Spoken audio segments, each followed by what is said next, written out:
right, we'll be going live in a minute, so if everyone could please be seated. About to start.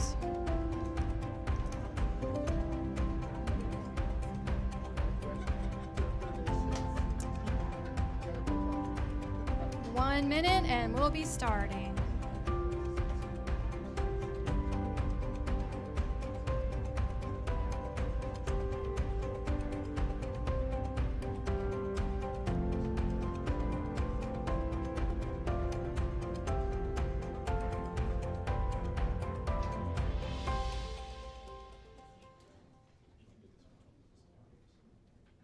Good afternoon and welcome to all our guests who are here in person as well to our online attendees. We are so pleased that you have joined us for the National Center on Sexual Exploitation's Demand Reduction Symposium and grateful for your interest in today's topic, Primary Prevention of Sex Trafficking, Moving the Needle on Demand Reduction. My name is Lisa Thompson and I serve as Vice President of NCOSE's Research Institute. For the past 2.5 years, NCOSE's Research Institute was heavily involved in a research project supported by the U.S. Department of Justice's National Institute of Justice, which assessed efforts to combat demand carried out across the United States. And you can find the final report about that work on our website. However, I'm not going to go into detail about that project now, as others will be sharing about that work later. Instead, my remarks today are intended to give some historical context to today's discussion. I first got involved in the anti-trafficking movement in the late 1990s, before the U.S.'s landmark anti-trafficking legislation, the Trafficking Victims Protection Act, was a law of the land.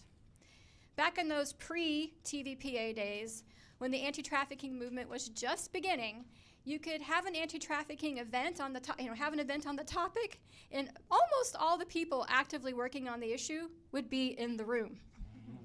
But outside of those rooms, the vast majority of the public had little to no idea what we meant by sex trafficking or trafficking in persons, or that such a problem even existed. Now, more than 2 decades later, things are vastly different. The anti-trafficking movement has grown exponentially and now spans the globe. So much progress has been made.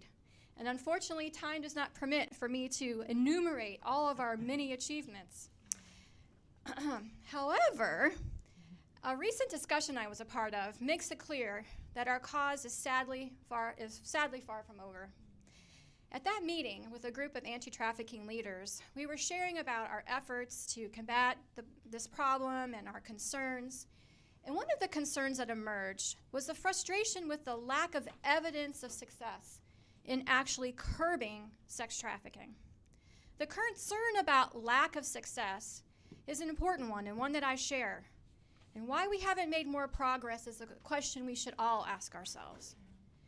I believe there are multiple reasons our impact has been stymied, and we're here today to address what I and we at NCOSE consider to be one of the principal reasons that as a movement we have not made more significant headway toward ending sex trafficking. And that is the movement's failure to adequately combat male demand for paid sex. For the record, Dr. Donna M. Hughes was speaking about the necessity of combating demand as early as 2002, if not before, and she published her paper, The Demand for Victims of Sex Trafficking, in 2005. And I recall working with her and others to help pass legislation intended to combat consumer-level demand for paid sex in 2005. So recognition of the need to combat demand is not new. As you will hear shortly, there are active efforts to combat demand occurring all across the United States, and there is a growing international recognition that combating demand is essential to ending sex trafficking. However, demand disruption has yet to become a part of the anti-trafficking movement's DNA, and that has to change if we're to make measurable progress in curbing sex trafficking. Too many people still don't recognize demand's role, and there are sadly others who openly stand in the way of demand reduction approaches. Today's symposium is intended to help us move the needle on these very problems. And as we prepare to look deeper at this issue today, there are a few important points that I'd like us to keep in mind. Number one, the sex trade is the context where sex trafficking and sexual exploitation occurs. We cannot expect to make significant strides in curbing sex trafficking without understanding the system where the abuse happens. Second, the continuum of businesses comprising the commercial sex industry, including things like strip clubs, live sex shows, escort and alcohol services, prostitution tour operators, brothels in all their various forms, and pimp-facilitated street-level prostitution, constitute the global supply chain of sexual exploitation. Third, the global supply chain of sexual exploitation is a market system which exists to provide men access to sexual services.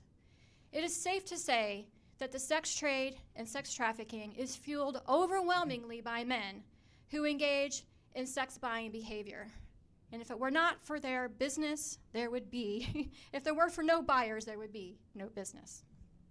Fourth, as we note in the NIJ report that I mentioned earlier, the emergence of online prostitution advertising exploded sex buying, making it exponentially easier for buyers to shop for sexual access to others with little fear of detection or arrest. And research by Chan et al. Analyzed data from nearly 1,800 US counties from 1999 to 2008. And they were examining the emergence of Craigslist into a county. And if you might recall, those of you who've been around in this movement for a while, Craigslist was a major online prostitution advertiser. And when Craigslist appeared in a county, it led to, conservatively, a more than 17% increase in prostitution cases and created a prostitution spillover effect in counties without Craigslist. And they also showed that while law enforcement agencies were using Craigslist to facilitate prostitution-related arrests, the number of arrests did not keep pace with the growth in prostitution facilitated by Craigslist. Sixth, excuse me, I think I'm fifth. Pornography plays a major role in fueling sex buying behavior. Research has shown that men who are frequent pornography users are 3 times more likely to purchase others for sex. And finally, as I have stated elsewhere, sexual relations devoid of intimacy, mutuality of pleasure, reciprocity of affection, and genuine consent are inherently dehumanizing. Rather than reflecting a mutual attraction, a liking, affection, or concern for the other, the sex purchased in prostitution is ingrained with narcissism, sexual self-indulgence, and utilitarianism. It is drenched in predation. Sex buyers seek to purchase that which is not freely given, and this is why all sex buying is inherently unethical. All right, now with that, I will stop my remarks, and I'm excited to share some important news flashes from NCOSE before we proceed with today's symposium. So first up, we want to share about our annual Dirty Dozen list. Hopefully most of you are familiar with that. And yes, here we go, on the screen. Many of you may be aware of our Dirty Dozen list, which is a project where we name the entities which facilitate and profit from sexual exploitation every year. And we are going to be having the reveal of the 2024 list on Wednesday, March 13th. And you can sign up for the webinar on that at www.dirtydozenlist.com. And we hope you'll join in and know that your actions really make a difference in making progress and towards helping us hold these entities accountable and stopping their abuses. Additionally, we want to invite you to join us for the Coalition to End Sexual Exploitation Global Summit, which will be happening this year, August 5th through 7th, right here in Washington, D.C.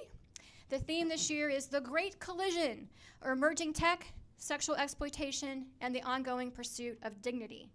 As technology evolves, new opportunities and threats emerge. And your insights into this great collision are invaluable for the movement to help us navigate this complex landscape. And you can learn more about the summit at endsexualexploitationsummit.org. And with that, our amazing CEO is going to share with you about one of our other major opportunities. Hello, everybody. Since you're here, I want to talk about the Kids Online Safety Act, which is so critical. And if you're not aware, right now the problem is that our social media platforms they focus on a duty of profit rather than a duty of care. And as a result, our children are experiencing immense harm. Their addictive algorithms, the content that they're exposed to, is causing an unprecedented crisis, particularly around sexual exploitation, which we're working on, but so many other things. And Congress is united, at least on the Senate side, that we need to do something about it. There are 64 co-sponsors in the Senate right now who have gotten behind the Kids Online Safety Act. It will pass the Senate very shortly, and then it needs to go to the House. You know what's happening is big tech is trying to stop this from going by keeping the House confused. So we need your help and all of you watching to reach out to your members and to advocate on the House side that they also introduce the Kids Online Safety Act and get behind it. And we need this to happen fast, you all, fast, this summer, before everything pauses for the election and before emerging technology just takes off. So join with us to pass COSA. Thanks, Dawn. Thank you, Lisa. So, welcome everyone. We are so excited that this day has finally arrived, and we think this is timely for several reasons. I just want to acknowledge that everybody in the room, and we have more than 1,400 people online that registered. So, and thank you, Lisa, for those remarks. This event really stems from the Research Institute here at the National Center on Sexual Exploitation recently completed a 2-year study where we documented demand reduction tactics, right, in more than 2,600 cities and counties. I know Lisa spoke about that. But what was just really so clear from that study was that sex traffickers are difficult to deter due to the market incentives really created by sex buyers. And that every victim was purchased by a sex buyer, typically multiple times a day. So the mere fact that we have a US panel sitting here this morning, I think it's important to say that there is an international component to this. Many of the people online come from several countries. And we know, after all, that no country in the world is unscathed by the harm induced by sex buyers in the sex trade. So just some examples out there. Germany, that has a legal sex trade. In Germany, a country widely called the brothel of Europe, a recent study of German sex buyers found that 55% of sex buyers in Germany admitted to having observed or paid a pimp or trafficker, and very rarely reported trafficking to authorities.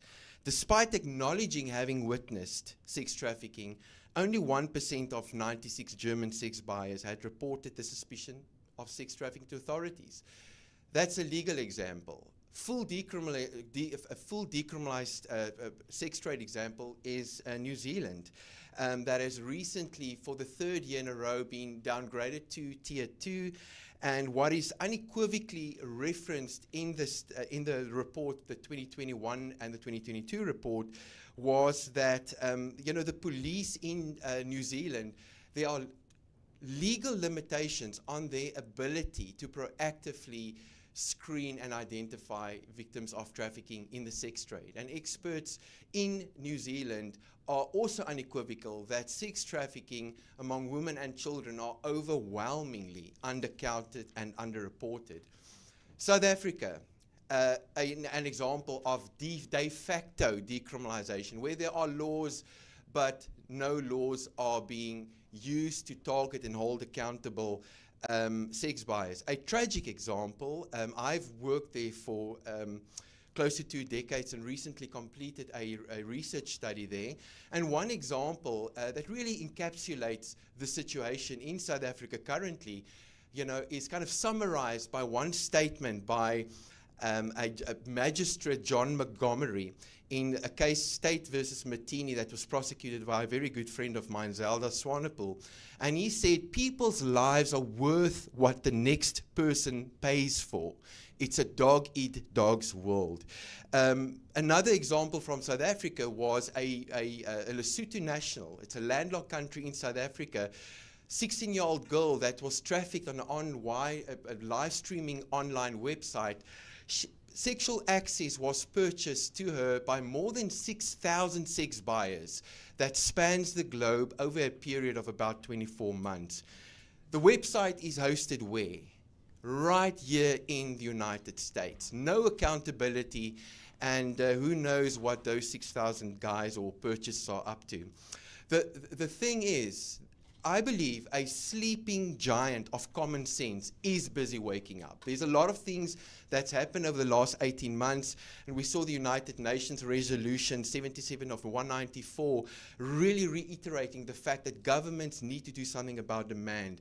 Here in the United States, the state of Maine has created basically what is one of the first examples of a quality model, that is a just model that holds accountable the right parties, sex buyers, and removes laws that criminalize, what in many cases are victims of sex trafficking and of endemic violence. The Ontario Superior Court, the European Parliament, and the German Chancellor also made some thought-provoking statements about the fact that sex buyers fundamentally needs to be held accountable. Most recently, the House of Commons in the UK came up with recommendations, and one of the recommendations, and this is very much relevant to what we are talking about today, is the fact that, and this is, I'm quoting verbatim, to ensure that the severity of sexual exploitation is recognized, the Home Office and law enforcement should refrain from using the term sex work. For the media and the audience, or the media online, just take note of that. To conclude, and Lusa mentioned this, it's been more than 22 decades since the Palermo Protocol, the landmark international treaty, came into force. And I think it's time to really recognize, and we made this statement at the United Nations last year during a side event, that the global project to normalize prostitution, active efforts to absolve sex buyers of accountability, and the fleeting promises of full decriminalization of prostitution has failed. Full decriminalization and sex buyer impunity is not a pathway for harm reduction. Instead, it is the operations room for harm production. And we'll learn about some of that here today. Before I hand over and I introduce Sheriff Tom Dart, just to acknowledge just some of the amazing leaders who are not in the room. One of them are in the room, Professor Dr. Donna Hughes, that's started writing about the issue of consumer level demand. I think it's on about 2002, and that was when I was a frontline policeman, seeing this stuff happening every day. And then Ambassador Swanee Hunt from Hunt Alternatives and Demand Abolition, and she's been a persistent and a consistent voice about holding sex buyers accountable. And we are so honored, and it's just such an inspiration to observe the work of these two amazing leaders. Now, Sheriff Tom Dart, that's doing our keynote today, is an incredible leader from whom we have drawn so much inspiration, and law enforcement agents elsewhere in the world, and I believe globally, have really been inspired. And I learned from Sheriff Tom Dart, from my good friend Dr. Mike Shively, who's on the panel, and later doing this research, just seeing the innovative ways in terms of how Sheriff Tom Dart does law enforcement and holds sex buyers accountable. He's his career dedicated to challenging injustice, fighting the violence playing out in our communities, and bringing a new and thoughtful approach to public service. After serving as a prosecutor and an Illinois state legislator, Sheriff Dart ran for Cook County Sheriff in 2006, and promising to bring his reformative vision to the role. In the ensuing years, he has rewritten the book on what a sheriff can accomplish, looking inside and outside of the conventions of law enforcement for nuanced and thoughtful solutions. And Sheriff Tom Dodd has done an incredible job at running and leading in the National John Suppression Initiative that he's probably going to be speaking about, and that's been running for several years. So, Sheriff Dodd, we are so inspired by your work. Thank you just for championing this and just for being this persistent voice. So we're looking forward to hearing more from you.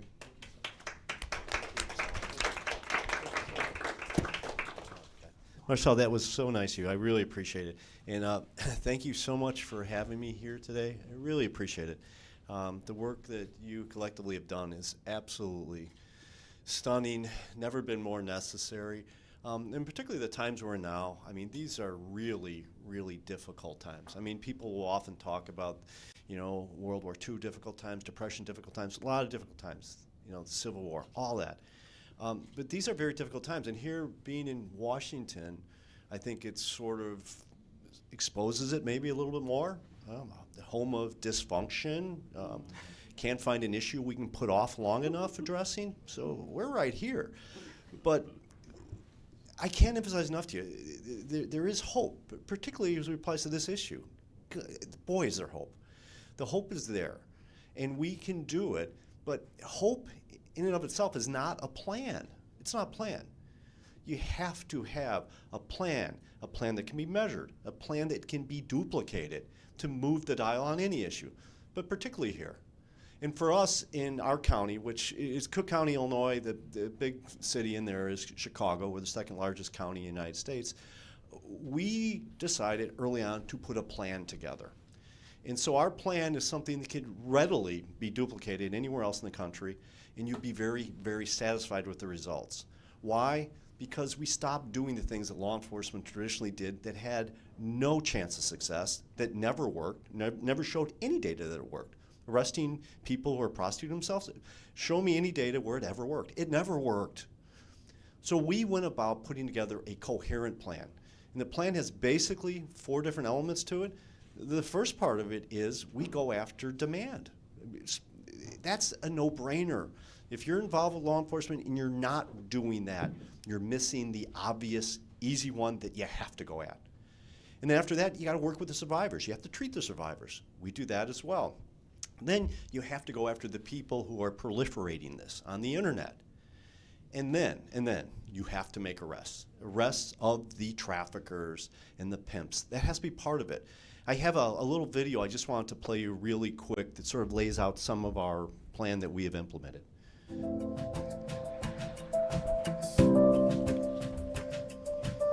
As many of you know, for years we have been working on the issue of trafficking, prostitution, and the rest that has gone on the internet, and about how difficult that has been for us. And we've tried many, many different ways to try to attack the problem, with the obvious one, reaching out to the companies that are involved with it, asking them to desist from what they've been doing. The big organization, the big company that has been working in this area now for years has been Backpage. Federal authorities have seized an online classified advertising website called Backpage, and they did it after a month-long probe into whether the site promoted prostitution, including services with underage girls. A CBS 2 exclusive on sex trafficking, the sex trade, and what Cook County is doing to help the victims. It's a complicated problem that, for a lot of reasons, is difficult for law enforcement to address and enforce. But as we found out on a recent sting operation, that's not stopping efforts to fight it. The county's even using survivors to intervene. It's an example of the county's focus with trafficking and the sex trade, helping the women get out. And one study found in 2017, nearly 91% of arrests were for selling offenses. In other words, the women. But do you have clothes in there? The county is trying to address that. It created a victim support services unit last year and has already helped 136 victims obtain services and support. And that's so heartening to us. Yeah, sure, it's not this macro thing where we've ended it all, this stuff, no, but we have these little success stories that keep reminding us why we do this. And what we have found over the years of doing this is that if people will work with us and work with people like NCMEC and other law enforcement agencies, we can make a dent in this. So what we are doing is we are reaching out to the bigger sites that right now are the ones that we find advertising in cases that we then eventually make arrests for trafficking and prostitution. And we're going to ask them, A, what their process is, and B, will they work with us? Will they work with us to try to bring some of this to an end?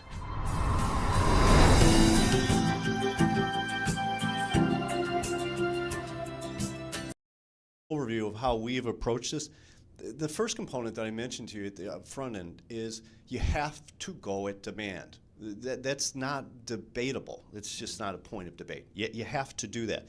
So as Marcel mentioned, we have focused over the years in a lot of different parts of this area, but one of them was something Marian was intimately involved with running over the years, was the National Suppression Day that we did every year. And we did that for 9 years. COVID has put a little bit of a glitch in it. But we had 29 different states involved with us and a focused effort on a short window of time where we were just going after Johns. And it was tremendously successful under anyone's estimation. We made over 10,000 arrests of Johns. And throughout the states, the stories that came back were stunning, absolutely stunning, of the young women that were saved, juveniles that were saved. It was countless. It was countless. And we used it as a way to reinforce to people. This, yes, it's over the short window of time, but you can and should be doing this in a sustained effort, day in, day out, as part of your regular law enforcement protocol. And we did that. And so we do that all the time in Cook County. That's just our norm. And so we do arrests in hotels where we set up ads and we have John show up at the hotels and we arrest them.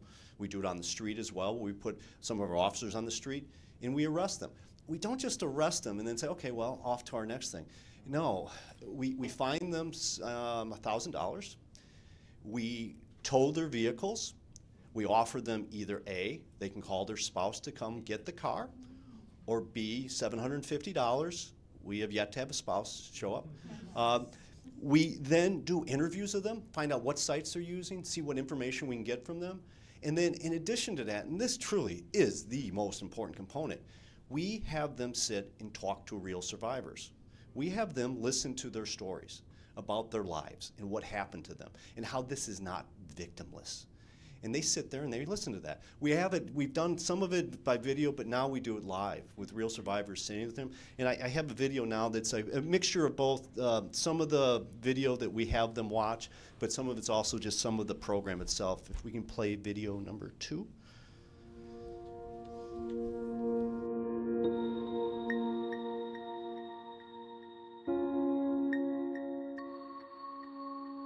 Hi, John. I'm Jane. You bought my present, not knowing my past, destroying my future.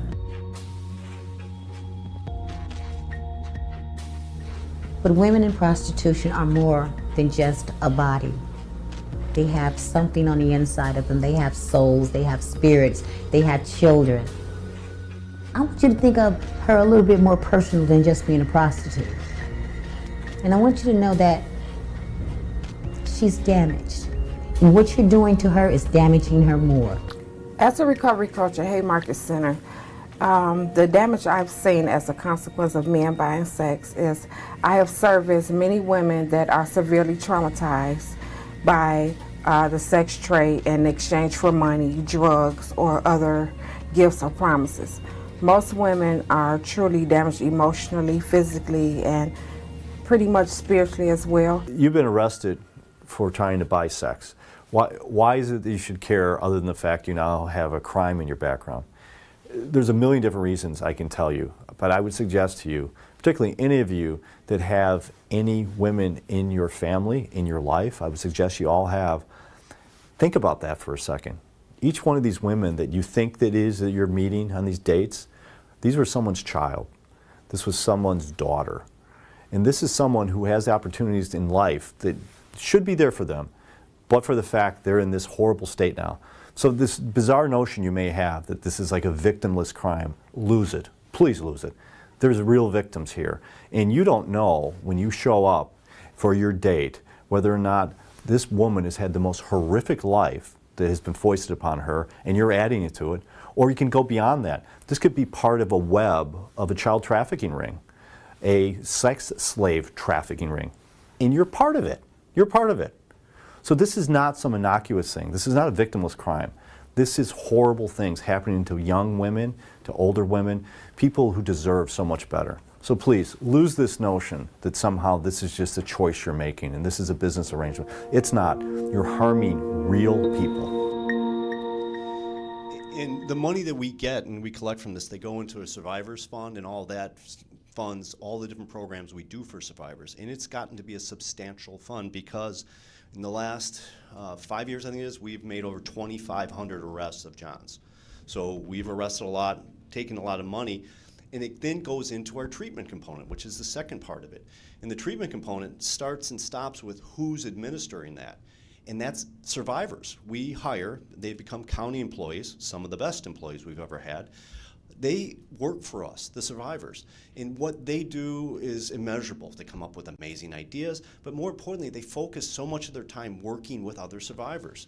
And so when someone like me or anybody else in the office wants to go and talk with a survivor about whatever it might be, trying to get information about maybe about pimps and traffickers, we get very little. When the survivors talk to them, it is absolutely stunning, both from that part of it, the law enforcement part, but more importantly, frankly, the ability to find out what their needs are, what we can do to help them. And so with the money we make, the money then goes into helping provide mental health services, substance abuse services, domestic violence services, housing, working with children, you name it, it's the whole thing.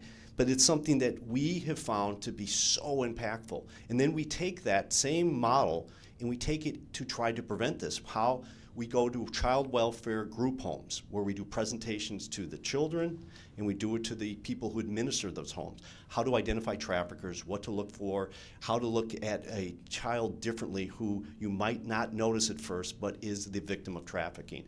We work with them and we work with other areas where we're trying to get out in front of this by trying to prevent it. And so I have another video, it's my final video, I promise, that we have now, video number 3, and this is a survivor who works with us. She's amazing. Today, I am sitting down with Pamela Nicole Dukes, a human trafficking and domestic violence survivor. Pamela is also a licensed clinical therapist and author who works as a victim support specialist at the Cook County Sheriff's Office in Chicago, Illinois. I was very marketable, I guess we would say. You know, so the guys that was out there, they liked me. They thought I was pretty, and I didn't know. I just was, you know, Pamela, or at that time, Pam. Like, yeah.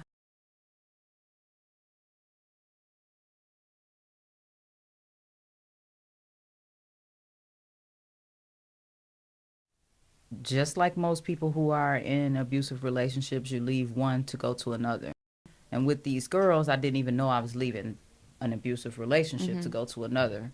I ended up meeting my daughter's father, and he kind of pulled me away from that particular thing, where that's how I ended up in a domestic violence situation.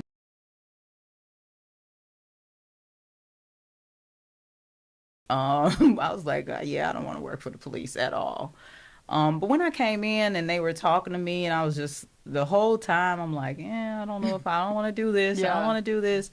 Once I got here and was able to have a face-to-face and see the passion that's in Sheriff Dart, I never thought that a person like him could care, to be honest. I didn't like the police. Yeah. I was afraid of government. And to be able to sit across the room from someone who had this type of passion resonate, and someone who didn't go through what you went through, which is like, yeah, it was mind-boggling. And I just truly believe that it was my calling to do this.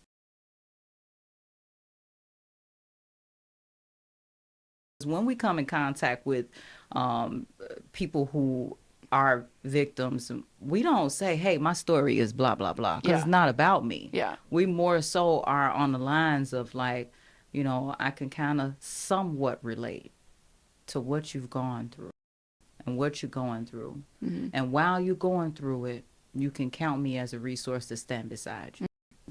I know from being here for 10 years, the sheriff has always put value into bringing survivors of sexual assault, domestic violence, and human trafficking into the office to do the work.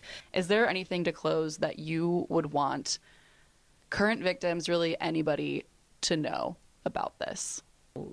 Everything doesn't last always. Mm-hmm. Even trauma doesn't last always.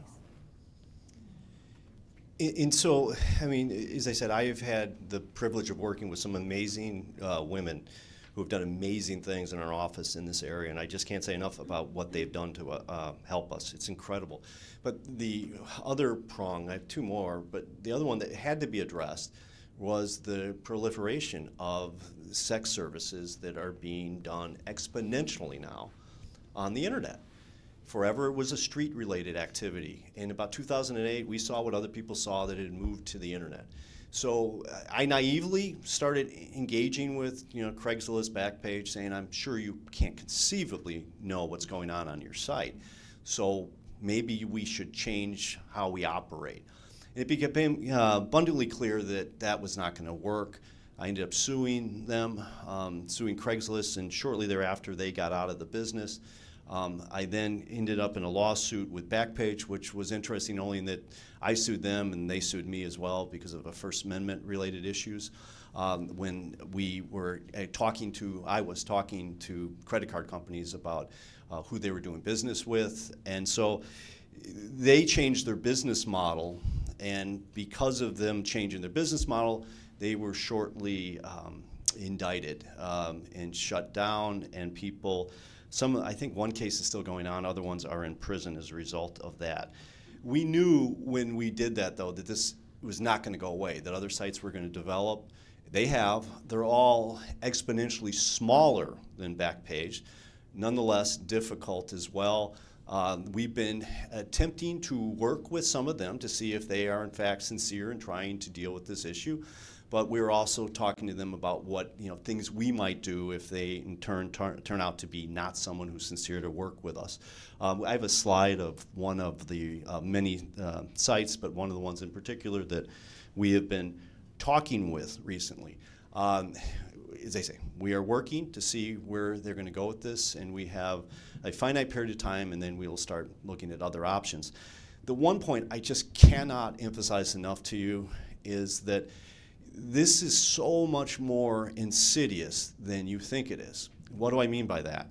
What I mean by that is what people are not paying attention to is when this becomes so prevalent and so normal, this is being normalized, that just like you can go to your laptop, order furniture, order things delivered to your house, order food delivered to your house, you can go to another site and you can order a woman, you can order a child. What ends up happening is just not the obvious, but we as a society start getting more and more desensitized to this, and we don't understand that anymore. It's just the norm, that's just what happens.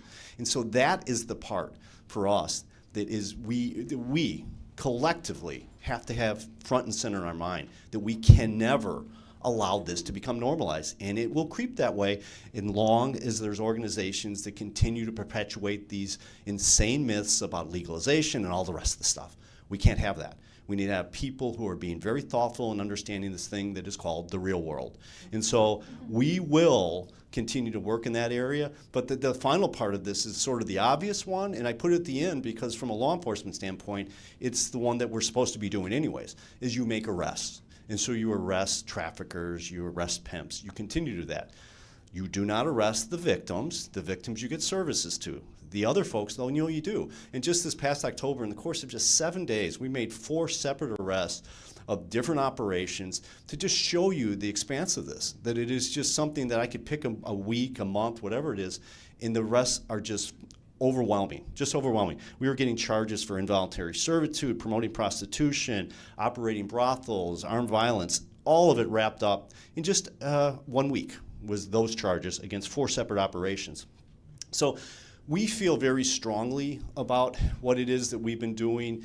We have seen results. We have seen very good results, but we know it's not the only plan. We think it's a very, very good plan. There could be other variations of it, but having no plan is not an option. It is not an option. And I think for all of us, we have to be painfully aware that our time on this earth is very, very short.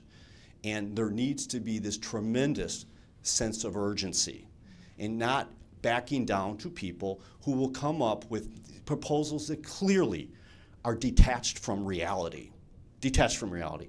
When you are talking with people who are talking about legalization and some of these other issues, they are either delusional or detached from reality. I would love to invite them to come drive around with my officers and the women and the survivors and actually spend a day with us to see the thing called the real world. And so, as a resident of the real world, I can tell you this organization is fantastic and that there is hope, folks. There is absolute hope that generations from now, people can look back and say, that generation, they got it, they took it seriously, and they helped. Thank you so much.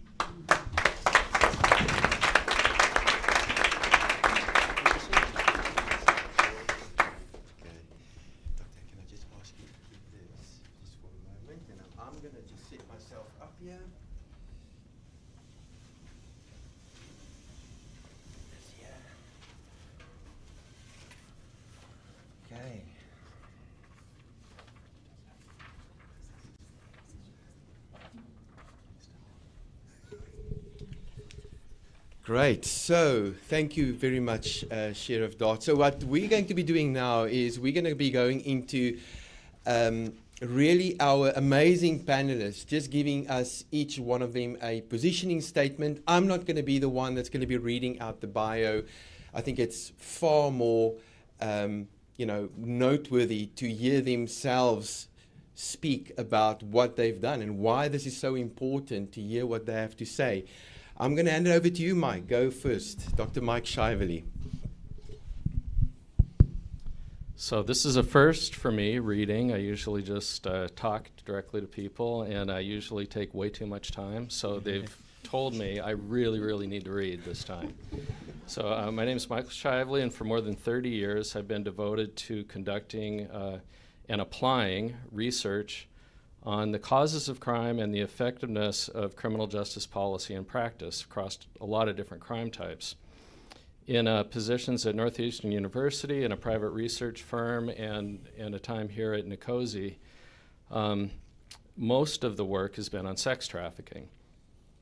And I've had a continuous series of federal grants, most from the Department of Justice, some from the State Department, and a little bit from the private sector, to study this problem from all different angles. I've sat in federal prisons and interviewed convicted sex traffickers, done ride-alongs with police. I've sat through John schools. I've been tutored, coached, and educated by literally hundreds of survivors. And this body of work has led me to several different conclusions, and I take credit for absolutely no ideas, right? I am a conduit. I've learned from a lot of people and a lot of studying, and there's several key conclusions that I think are pretty inescapable, which is that sex trafficking is literally impossible without prostitution. Prostitution and sex trafficking are literally impossible without sex buyers. They provide the revenue stream to all sex trafficking. Hard stop, end of story. No commercial enterprise, criminal or otherwise, can exist without demand for whatever it is that's being transacted. Consumer demand is the cause, and the existence of traffickers and the exploitation of victims are its symptoms. There's no evidence that sex trafficking can be substantially reduced by supply-side interventions. It's very important to support survivors and identify them. It's very important to go after the pimps and traffickers.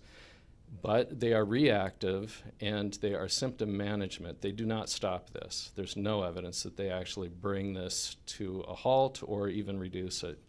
The only evidence-based interventions are demand reduction tactics as part of a comprehensive plan to attack the problem from all angles. Demand reduction interventions are not new, they're not unproven, they're not risky or prohibitively costly, nor do they need new law. We have all the law we need right now to do everything we need to do. More than 2,800 U.S. cities and counties have employed demand reduction tactics, some dating back to the 1960s, and it's fair to call their use a grassroots movement inspired mostly by survivors and by local law enforcement. Where their efforts have been sustained at a sufficient dosage, they've reduced prostitution and trafficking markets by 40 to 70%. And there's no evidence that any other approach has done anything remotely like that.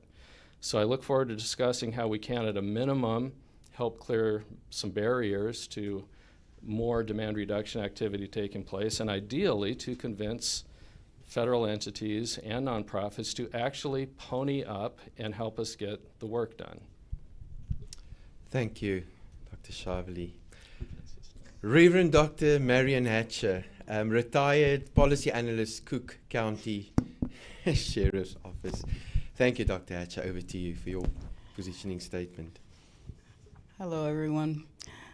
I'm Marian Hatcher. I retired from the Cook County Sheriff's Office in 2022. I am a survivor with nearly 20 years of experience in addressing gender-based violence. I will have to add to my notes here after the sheriff spoke about it. I did receive my substance use disorder treatment and mental health treatment under the old model at the sheriff's office at the Cook County Department of Corrections. I'm an expert and trainer on systemic collaboration for victim-centered services. So basically, I went to jail and the jailer gave me a job. I'm an expert and trainer on systemic collaboration for victim-centered services and demand reduction tactics. I currently consult on federal policy and legislation.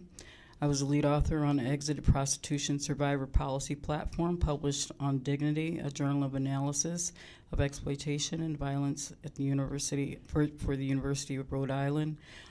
Professor Hughes supported us in that effort. On behalf of Sheriff Dart, I coordinated 18 of the 19 national sting operations to arrest sex buyers that he spoke about, and also had the privilege of testifying against Backpage.com. I believe in Article 3 of the United Nations Declaration of Human Rights. Everyone has the right to life, liberty, and the security of person. I believe in a world free of systems of prostitution, of which sex trafficking is included. I believe sex trafficking is non-state torture as defined and researched by Jean Sarson and Linda McDonald. The UN Declaration of Human Rights, Article 5, which says no one shall be subjected to torture, is where I go to for that content. I also believe consent can't be purchased. The preliminary protocols that was mentioned before by Dr. Marcel, preliminary protocol Article 3, Section B, states that the consent of a victim of trafficking in persons to the intended exploitation set forth in paragraph A of this article shall be irrelevant where any means set forth in paragraph A have been used. So the final moment here for me is very close to me right now. We must focus on the nexus between violence inherent to the sex trade, fueled by demand, and immediate or eventual disability many survivors experience. The repeated paid rape, beating, substance use, either forced or to numb the experience, lack of nutrition, and a lifestyle of trauma takes a horrific toll. While other factors such as heredity can be involved, I am certain there is a connection. Too many survivors experience disability or early death. As a humble servant of God, I look forward to participating this afternoon. Thank you, Dr. Hatcher. It was amazing. Thank you very much. And and that shout out to Linda McDonald and Jean Sarson. I know that they're online, non-state torture, they are here. Dawn, our amazing CEO of the National Center on Sexual Exploitation. Over to you, Dawn. Sure. So I would say that, there's two ways we can come at this. There's the harm reduction way, or there's the harm elimination way. And you have to decide where you stand. And I firmly stand on trying to eliminate the harm. And that's what we're trying to do at the National Center on Sexual Exploitation. And one of the ways that we really came at it early in my kind of advocacy was understanding that all these issues of sexual abuse and exploitation are connected, that they overlap, that they reinforce one another, and that you can't really solve one and not address the others. It's just not possible. We can't eliminate sex trafficking and ignore prostitution. We can't even eliminate sex trafficking and ignore pornography. It's such a big part of this huge problem. And so what I've come to realize is that, after listening to so many of you, we convene a large coalition, and we've listened to so many who are working at different levels in different areas of this movement. And what we've come to the conclusion is that the status quo solutions are not enough. There's not enough anymore. It's become disturbingly clear that we're not going to support, train, or educate our way out of this exploitation crisis. And while these activities and the advocates who perform them have such a critical space and role and need, it's clear that the sexual abuse and exploitation nevertheless festers in our society. And in fact, all markers tracking the severity of this problem, even after decades of intervention, indicate that the problem is only exploding. It's it's so important and critical to honor and acknowledge the efforts of those on the front lines. However, it's also necessary to recognize that only addressing the symptoms and the consequences, as we've mostly done as a movement, it's never going to solve the problem. More vulnerable individuals will be pushed into the sex trade. The global reality is that prevention efforts that center around raising awareness on how to identify, report, or prevent victimization are having little impact in the grand scheme of things. It's time for a significant shift in the movement. We can't keep putting Band-Aids on this gaping wound. Few are willing to directly challenge the individuals, the systems, and the institutions that enable exploitation to continue. But that's what is needed. And so we must take an approach that's radically different. I would argue that it includes targeting those who drive the demand for sexual exploitation, the consumers of the sex trade. We have to correct the policies that allow those who cause harm to continue doing so with impunity. We have to challenge the institutional and corporate interests that facilitate and profit from this abuse. I would say right now we've got X, we've got Reddit, we've got Meta, we've got Visa, we've got hotel chains, all of these entities that are partnering with exploiters to make money off of those being traumatized and harmed. We also have to combat the cultural norms and attitudes that treat sex as a commodity to be bought and sold. I'd argue pornography is one of the biggest fuelers of that. So in conclusion, I would say we can't just seek to alleviate the pain of the exploited. We have to prevent that pain from occurring in the first place. Thank you, Dawn. Thank you for your leadership. Okay, great. Next up, we have Honorable Tanya Gould, Director, Anti-Trafficking Office at the Attorney General's Office in Virginia. Off to you, Tanya. Thank you. So, as the Anti-Human Trafficking Director for the Attorney General of Virginia, and a member of the OSCE, Office for Democratic Institutions and Human Rights International Survivors of Trafficking Advisory Council, I bring a powerful voice to the forefront of the fight to eradicate human trafficking. A survivor of domestic sex trafficking myself, I emphatically assert that this issue is not a result of personal choices, but a consequence of a demand that preys on vulnerability. To put it plainly, this was put onto me because the demand for sex called for it, and I was vulnerable. That's it. That's all it takes. My journey marked by recognition, such as the Presidential Award for extraordinary efforts to combat human trafficking, has fueled my commitment to confront the uncomfortable truth. Human trafficking thrives because of complacency. In America, we must acknowledge that our history includes inhumane practices, and until we address the issue without downplaying its severity, change will remain elusive. Freedom, often touted as a fundamental American value, eludes the vulnerable who are deemed weak and presumed unable to fend for themselves.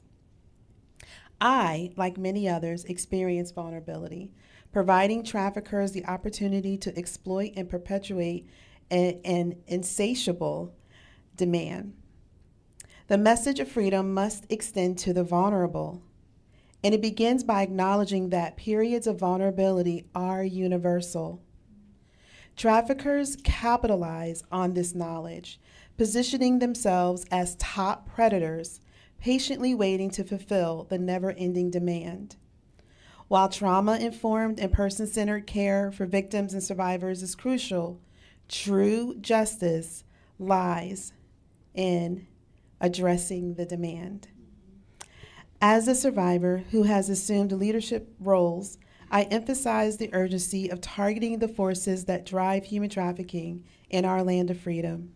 It is time to confront this darkness, ensuring that the vulnerable are protected and justice and freedom prevails in our society. Thank you. Thank you, Tanya. Right, over to you, Bob. Bob Rogers, President and CEO of Street Grace. Thank you. 12 years ago, I was a very happy, content, and graduate university president, and then realized and discovered sex trafficking on one of our campuses. And it just kind of started me on a journey for a couple of years of trying to recognize and realize and understand what this was. And I came to the conclusion, which you all know, and that was that most of what occurs is our children in our communities being bought and sold by members of our communities. And that was just really kind of hard for me to wrestle with, and it created some changes in my life. All of us have wrestled with that question, and everyone at some point has to, because there's a seat at the table for everybody in this fight, and if you don't fill your seat, it will sit vacant, because we need all of us. At Street Grace, our mission is to eradicate the commercial sexual exploitation of children. Our strategies and our approach and mission have remained the same, but our methodologies have shifted dramatically. We assert that we must attack the entire illegal sex market to end it, resisting the attempts, as have already been expressed, to expand it through decriminalization or legalization, and challenging words like sex work, which can obscure the true nature of prostitution and its inherent power imbalances. The realities are stark. I mean, arresting those who have been victimized, it's already been said, has proven that that doesn't work, and it's wrong. It's our foundational belief that we can only reduce sex trafficking by strategically and aggressively targeting the demand, which is where the money changes hands. Period. Just hard stop. Buyers are culpable. Buyers are catchable. And their behavior and their money is at the root of this human misery and abuse. Therefore, we are strong proponents of employing technology, particularly artificial intelligence, to augment and amplify these efforts. AI acts as a force multiplier. It enables large-scale operations which historically have used more resources than could be made available. There's a technology, almost always a technological lag between law enforcement and the bad actors. Again, back to resource limitations. Yet these officers in local communities and in our states are the ones who are most often the ones face-to-face with this issue. Given the undeniable and practical reality, we prioritize developing and using technology in a scalable, sustainable way to simplify this complex, cumbersome, and costly issue for law enforcement agencies and others who are engaged. We believe that AI and technology are the meaningful, measurable, and sustainable advances, and that they are now available to all of us. They are within reach, and we can do more now with less to have greater impact on those that we're intending to protect and those that we're intending to save. Thanks. Wonderful, Bob. Thank you very much. So we are immediately going to go into a Q&A session, and I'm going to try and do this in a really conversational way and as unscripted as possible. So I'm going to be running around between the different speakers here. Mike, I'm just going to start off with you. What is primary prevention? Why is it important? So, we're just borrowing language from the world of public health, and they draw a distinction between primary prevention attacks root causes. And then secondary and tertiary are different versions of trying to deal with the symptoms of a problem. And that language evolved from the world of health and disease. But if you look at what sex trafficking is, the primary cause is the money that comes from the pockets of the sex buyers. I mean, without it, this cannot exist. So the primary prevention of sex trafficking is stopping it where it starts, and that is at the cause of the money provided by the buyers. I think it's that simple. That's it. Thank you, Mike. Dr. Hatcher, so you have been very open about your experiences and the physical brunt that you continue to carry with you. Why is this so important to understand when problematizing the issue of sex buyers?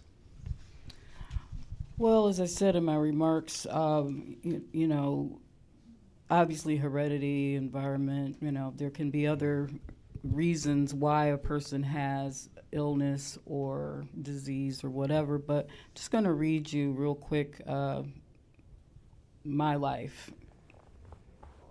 I have multiple sclerosis. I have permanent visual impairment from bouts of blindness due to the MS, as well as I've had an eye stroke. I had a pulmonary embolism that I survived.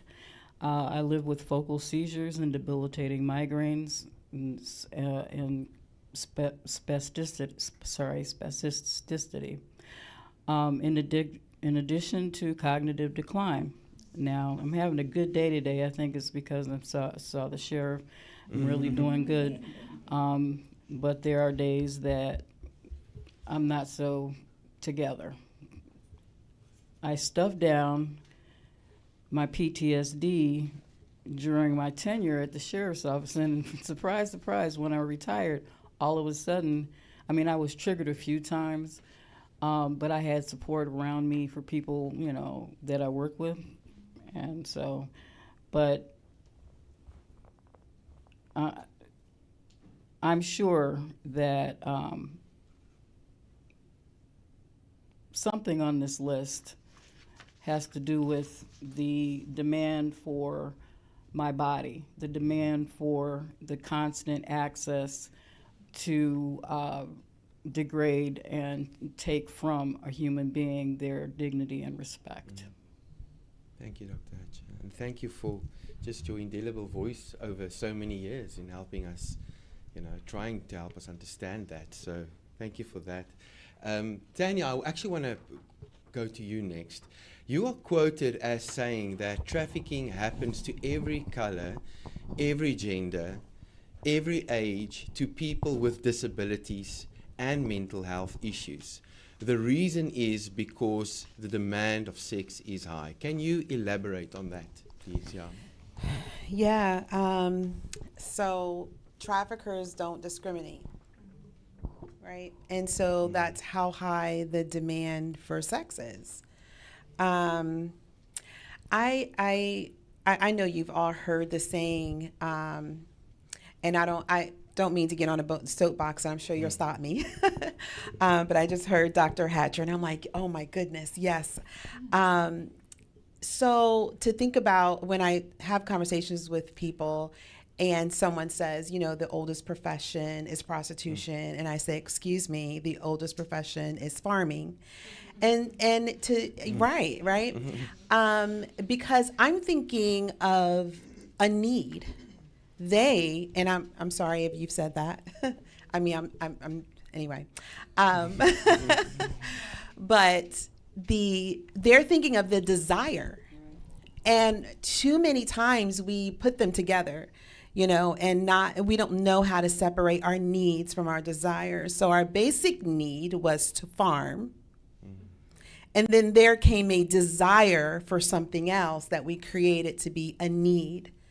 And I think we need to go back and begin to take that apart and understand what we're really doing. And the problem is, and I'm going to try really hard not to go into another question that you're going to ask me later, but that's where the struggle is, right? Because now comes accountability.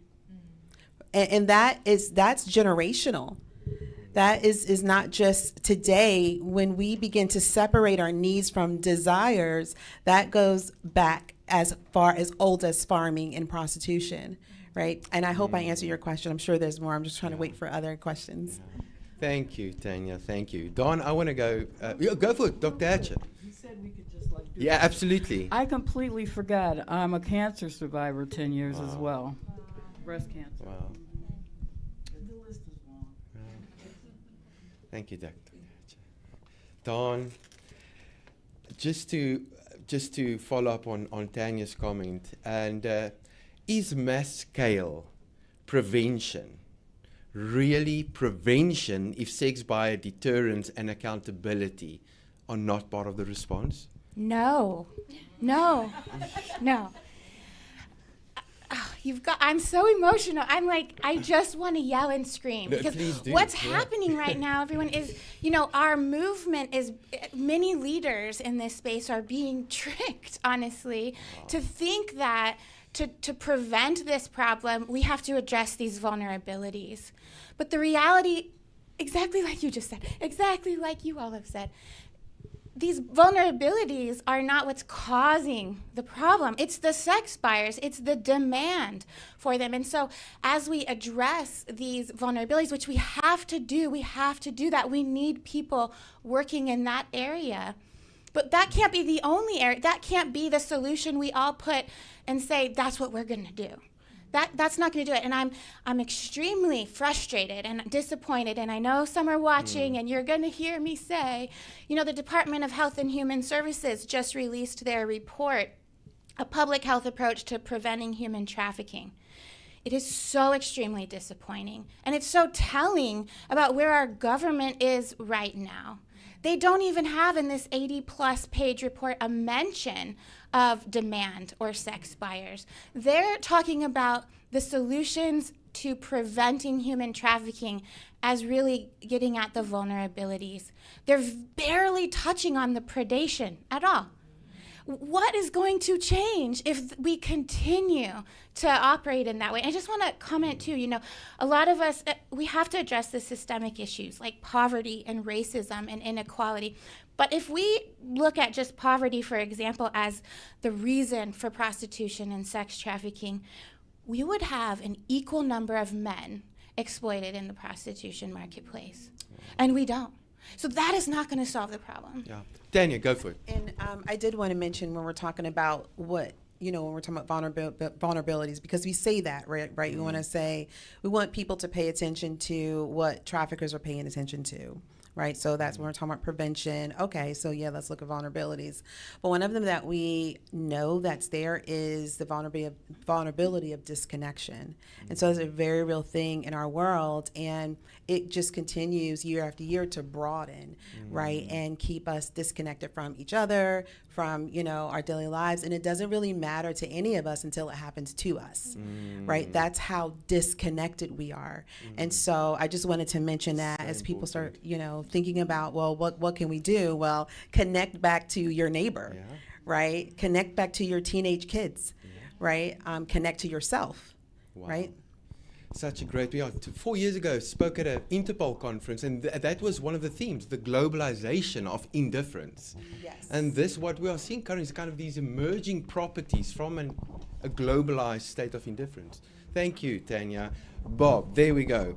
I would like to yield the balance of my time back to the ladies.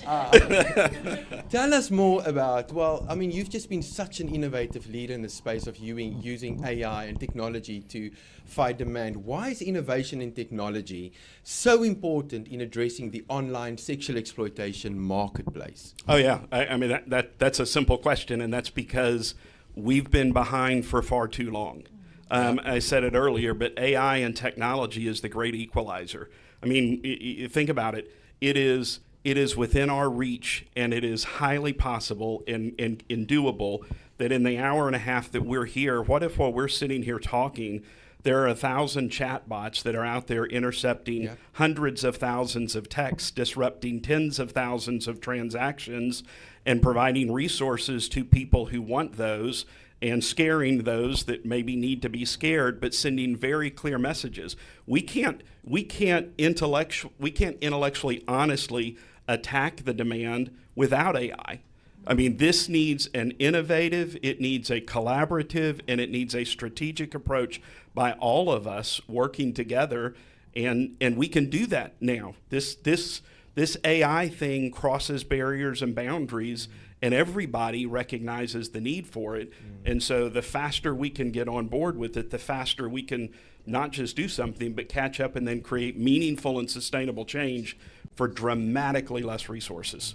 Yeah. You know, on that note, we've used the bots as well, and they are so helpful. Because if you think about it, just from a law enforcement standpoint, it's very, very labor intensive to start interacting with somebody on the other side when we're doing our stings and the like.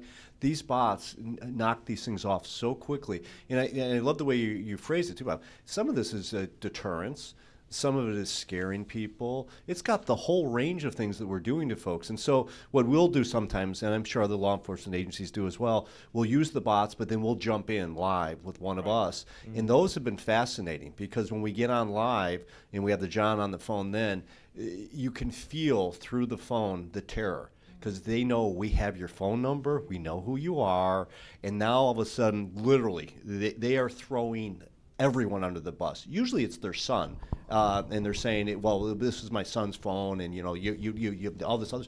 But I can't emphasize enough to you, there are ways to approach this, but without AI and things such as that, it is like a fire hose we're dealing with. But that is the great equalizer. It really is. Yeah, and I know you got to go on, but I think that's such a critical point. Even imagine being the person on the other end of the phone that receives the text message 5 minutes after you've just had this conversation that says, because of publicly available information, hey, Bob, I would hate for Melinda, my wife, and your kids to find out about this illegal conversation that you've just, that's a jarring moment. It is. And you can cuss and yell and scream, and you can text back and you can phone. I mean, but that's the end of the conversation, and you got to live with that. And that information is now held and associated in a permanent file available to law enforcement. Yeah. I just want to piggyback on your comment, Sheriff Dart. What is your advice to law enforcement leaders who are not up to date on how technology is supercharging demand or unsure how to combat it? Well, you really have to make a determination of what your career choice is.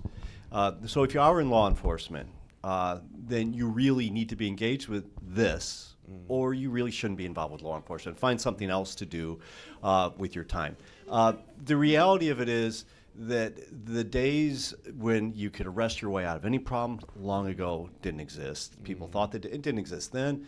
But the notion, particularly in this area, that you cannot confront this unless you are operating on their terms and understanding how they operate, what they're doing, and then you're mimicking parts of it when you have to, but you're clearly updating yourself into the 21st century. And so, and this is not rocket science, Marcel. That's the thing that drives me crazy. It's not rocket science. It isn't. It just requires you to do a little bit of thinking. And I'll tell you what, too, Marcel, this is not expensive either. I'll tell you what, when we do our John stings, wildly inexpensive. I mean, it is not, doesn't cost a lot. And guess what? As a former prosecutor, we haven't lost any of the cases. So it's not as if, oh, we're just arrested, everyone's getting away.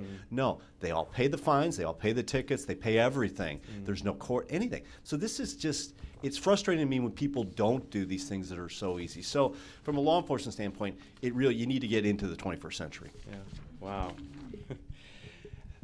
Dr. Shively, quick, just to you. I'm wondering, we've done this study and we've seen that, everything we're hearing here today, but so some of the arguments in terms of why this is not happening is kind of emerging, but what would you say is the greatest threat to doing this stuff? I mean, using these tactics, you've documenting these tactics for many years already. What would you say is the greatest threat to demand reduction being fully embraced here in the United States and globally? Well, there's a historical component to this answer, which is if you just look back over 50, 60, 80 years, it was basically a law enforcement reflex to look at the women and the girls primarily and some boys and just arrest them. You got a prostitution problem in your corner, who do you see? That's who you see. and they would just arrest them. You take it farther back and you get, like the way women get objectified and the Madonna versus the other and all that sort of stuff. So there's a long history of just treating women badly in about 1 million different ways. And blaming them is kind of a historic reflex. More recently, let's get more current. And currently I see a couple things. One is the pro-sex work, using their terms, and pro-decriminalization movement are phenomenally good at messaging. And they do a terrific job of taking half-truths and these facts and putting them together in a way that sounds very persuasive if you don't know what's going on. And if they get to people first and they say, we got a busload of quote-unquote sex workers and they're all demanding it. They say it's better for them and more humane. Why wouldn't you listen to that if you don't know anything? So they're good at messaging. They stay on message. They've got a ton of money behind them, and they're really organized and disciplined in how they are fighting the fight. And they've been they've persuaded like the World Health Organization, Amnesty International.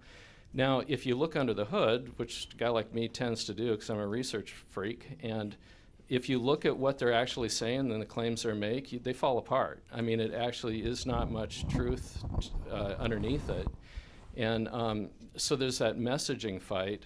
And then another piece is that a lot of people still in power, this kind of is going to sound like an old school feminist argument, which it is, which is, a lot of people that still control things, the big corporations and legislators and all that, they still are pretty antiquated and male in their thinking, which is, who should we blame here? Well, it's them for tempting us, it's them for putting this out there, and of course, boys will be boys. So it's hard to accept that some of it could be that simple and stupid, but I think some of it is. So. Great, thanks, Mike. So I want to actually immediately jump to Don. So, all of these arguments, so-called sex work is work, and let's just fully decriminalize everything. Tell us more about Nevada, Don. What is happening in Nevada? And NCOSE has literally been a dripping tap about the situation in Nevada for many years, and there's some very exciting developments. Tell us more about that. Well, as we all know, Nevada, the demand for prostitution and sex trafficking in Nevada is exploding. We have 2 lawsuits right now against the state of Nevada brothels and strip clubs. We just filed the second one a few weeks ago. My colleague, Kristen Price, is in the back of the room, who's co-counsel with, and I just want to tell you that the Jane Doe, who we're representing, she was trafficked in 4 brothels. Do you know what the Nevada system is like? In one county, for example, there's mandatory health testing. And if you don't pass, or while you're waiting for the results to come back, you're locked in the brothel. You're not even allowed to leave. The state keeps you in the brothel. In another county, a lot of the money paid by the brothels and for the licensing is going to pay for the police cars. This is the reality of what we're facing in Nevada. So we're suing them. In particular, I wanted to highlight that we're hoping to void any state and local laws that permit or enable prostitution. We want to declare that providing legal cover for the sex trade is unconstitutional because we're arguing that it's a violation of the 13th Amendment, that it's slavery in the form of sex trafficking. And we're also requesting that the state and these brothels provide damages and restitution to the plaintiffs. Thank you, Dawn. We're really excited about that. I'm just going to jump to you, Dr. Hatcher. What is your message? I mean, we've spoken about, the issue of full decrim and permissive laws. A country like South Africa, there's a lot of people currently watching this conversation as it unfolds. What is your message, Dr. Hatcher, to states and or countries who are considering the fleeting promises of prostitution full decriminalization? Well, it just goes back to the conversation that Don was just talking about in Nevada. One of the things that is very uncomfortable for me is the fact that Nevada has been a failed science experiment for more than 50 years already. I don't know, are we at 60 yet? the brothels, all they do, you know, in terms of, that's a small, excuse me, you know, I have issues. It's a small, I guess, micro, small, you know what I'm trying to say, guys. Thank you. Of what Germany looks like, okay? And the bottom line is they have increased organized crime. They have increased child exploitation. They have increased co-occurring crimes. When we're executing the National John Suppression Initiative, the co-occurring crimes are off the charts. We're talking, there were thousands and literally thousands of charges for weapons, for child endangerment. Some of the buyers will show up with their children in the car, things like that. And so narcotics, you name it, whatever co-occurring crime, it was there. And so these are things that folks don't think about when they're thinking about buying. Buying, you know, buying sex, yes, they try to say it's a victimless crime. Yes, that's a lie. It's not a victimless crime, but it is also something that it increases other crimes. It increases, there's multiple other crimes that take place as a result. And so we have to look at the concept of full decriminalization. And, you know, I guess I would say this, when you're talking about harm reduction or the public service models, which make me just want to throw up, first of all, you can't take the violence out of buying sex. This is the bottom line. If there's any argument we want to just agree upon today here, folks in the room and online, you can't take the violence out of buying sex. That's why they do it, because they can't do it to their partner or their wife at home. So they buy someone so that it can be an innocuous situation, whether that person takes the money or not, whether it's given to a pimp or trafficker. You cannot take the violence out of sex. You can't take it out online. You can't take it out on the street. So the bottom line is, you can't reduce the harm with something that you cannot reduce the violence or ever take the violence out of. Does that make sense? Yes. Okay. That is. No, you're rolling. No, you know, I have to be right today. Mike, the next question is to you, but I just want to give everybody a heads up. We're kind of running, or it's almost time to open it up to a Q&A. But so I want us to just spend the last couple of moments unpacking what would a national federal response to demand reduction look like. So I'm going to ask all of you just to very, very kind of succinctly just kind of capture that. But before I do that, Mike, tell us about Demand Forum. Where can that fit into a strategic part of a solution, local, state level, and federally? Tell us more about Demand Forum, Mike. So Demand Forum emerged from a study where we spent 3 years looking at one program of one type in one city. We looked at a John school and tried to figure out whether it made a difference. So that's an education program for arrested sex buyers. Lo and behold, we found, we had amazing data to work with from the state. We found that it reduced recidivism among sex buyers by about half. And it stayed low and it never recovered. And we could rule out displacement. So it's like, wow, this is terrific, but it's one program of one type in one place. What else is going on there that's actually demand reduction focused? Because this would be awesome if we could really find out that demand reduction works, and we know this one program did work.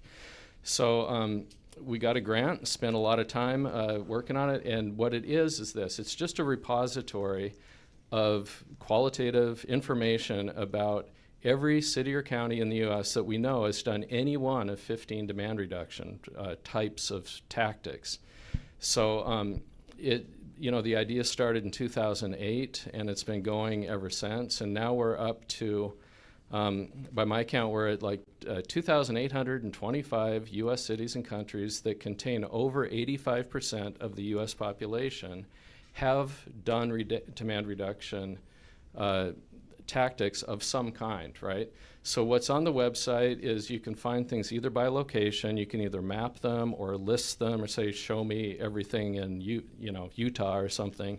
You can list it, click on the little dot there, and get information about when they started doing this, and like narrative accounts, links to source documents. There are over 80,000 source documents that populate this information or substantiate the information, and it really was meant to be a ground level first thing. That is the audience. The audience I care about is the local city or county law enforcement and their partners from social services, survivors, whoever they are, that actually do anything, including things that aren't law enforcement based, like public education programs that target demand.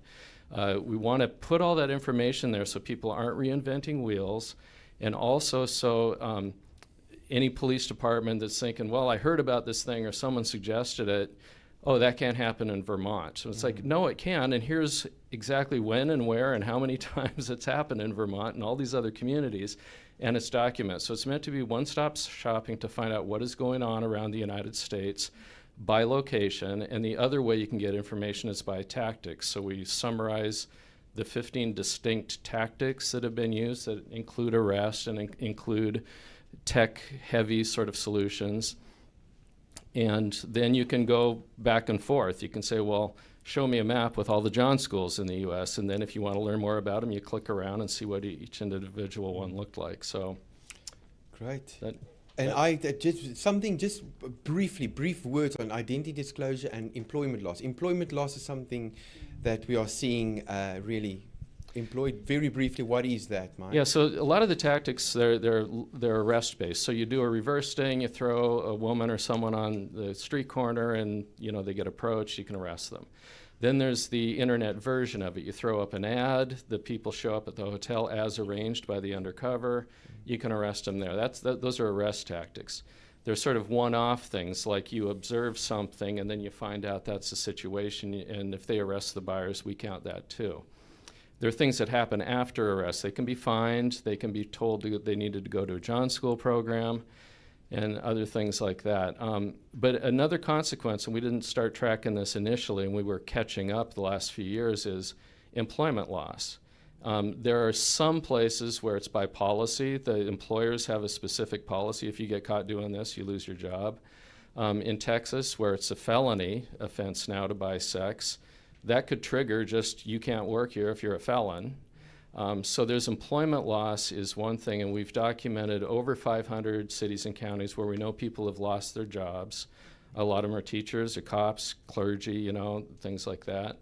And then, what's the other one? Employment loss and identity disclosure, and also why we've changed. We've changed the language of these. So yeah. So again, this is the thinking was 2005. The grant started in 2008. Demand Forum got up in 2012, and the term that was used then was shaming. And that is simply outing them. What these guys want more than anything is anonymity. They want no one to know. So as a deterrent, it makes sense that you deprive them of anonymity and you let everyone know about it. That's a huge disincentive, and we know that's true. It was called shaming, and a lot of people, including survivors, didn't like the sound of it, and it seemed like it's got too much of a judgment and a naughty list sort of thing, and there's pushback against it, like depriving people of dignity no matter who they are. So we just started calling it identity disclosure, because that kind of takes that weird pejorative sort of stuff, and it just simply is the fact that when you disclose the identities of the buyers, that's what we're talking about here. Thanks, Mike. Thank you. So I'm going to do a final round before we go over to Q&A and just maybe see what some of the conversations online is. So the question for everybody centers around the issue: what would a national demand reduction response look like? If not, any other concluding remarks that you think are pertinent to this conversation? So Bob, let's start with you. I mean, AI, the fact that now for the first time we are really able to scale things nationally. Any thoughts around what would a national demand reduction strategy look like? I know it will not be effective if it doesn't include the use of technology and us being forward-thinking and innovatively thinking. And I think for so long and for too long, we've stopped to evaluate situations and then determine how to react. And I think we're capable of doing both. I mean, full disclosure, we get some funding to provide services for people and direct services, and we're grateful for that. But on the demand and the counter side of it, we need to be able to be forward thinking, and we need to be able to look at, especially the amount of money, seed money, that it would take to do some really innovative and scalable things is fractional compared to what we spend on the restorative care component, which folks deserve if they've been victimized. Yeah. Wow. Tanya. So, the first thoughts that come to my mind is like, we the people, right? The we the people. And so we have to go back to that, right? So what do we the people believe foundationally, right? Like, we didn't finish that, right? We kind of started it with slavery, right? Okay, that's not okay, right? But then I guess we just ran off, right, to do our own thing.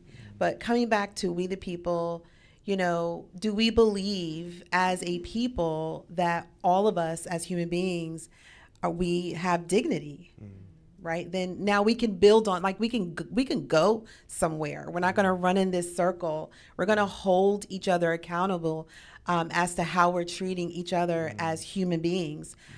So I think as we're thinking about laws, legislation, which shouldn't even be that way, right? Because, you know, I always say, why is it okay? Like, you know, I tell my story, I talk about what I've been through.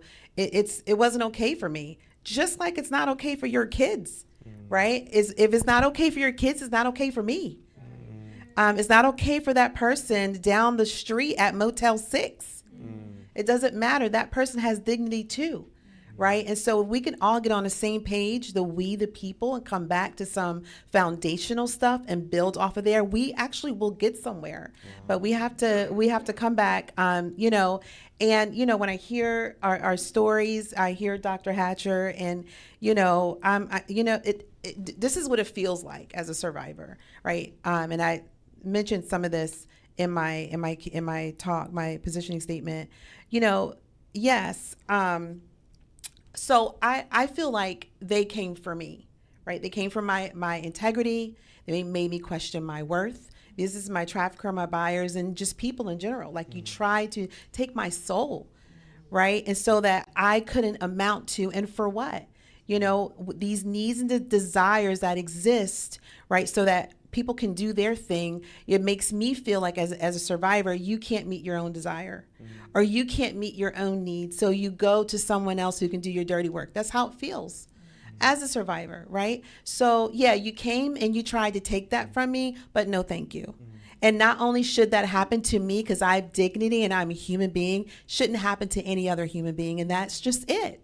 We shouldn't be having these conversations. Those are the signs we should be holding up, and we should be holding them up to each other and to our family members. So, thank you, Tanya. Okay, Dawn, a few thoughts. Yes.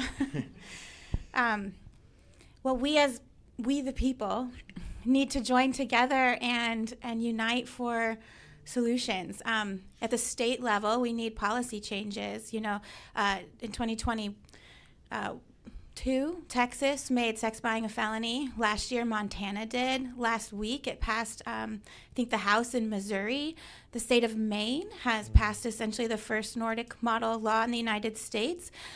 We need to join together to advocate for solutions like this. And that means friends who are active in all these other areas of the movement, who are on the front lines, who are addressing a lot of the systemic problems that make people more vulnerable. You know, you have to look up for a minute and join with us in raising your voice to ask your legislators to do something. And I want to just turn to the federal level really quickly. So Congress has said, the last 28 years, Congress has said, we care about reducing demand. They have passed legislation again and again telling the federal government and others that primary prevention is going after sex buyers. But what is happening? Is anybody listening? No. In 2022, finally, we got the National Strategy on Demand from the U.S. Department of Justice. I'm complaining again, Marcel. But there was just one chapter on demand, and what did it say? What did it call for? It was so weak. They said, let's do a literature review. Michael Shively has already done a literature review. We can give that right away to them. We need Congress to step in and make sure that these agencies, namely the Department of Justice and others, are doing what they ask them to do. So you all watching can help us ask Congress to do that.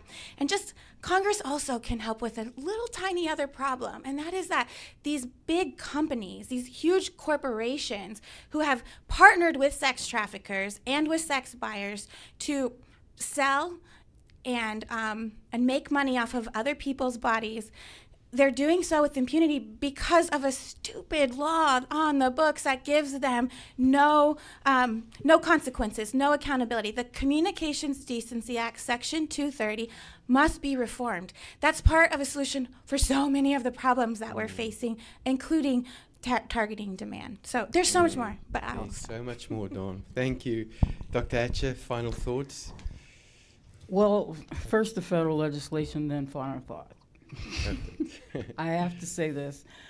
As a human being that got their second chance as a civilian, well, first as a person that received services in a law enforcement setting, and a jail-based treatment setting, but then as a civilian member of the Cook County Sheriff's Office,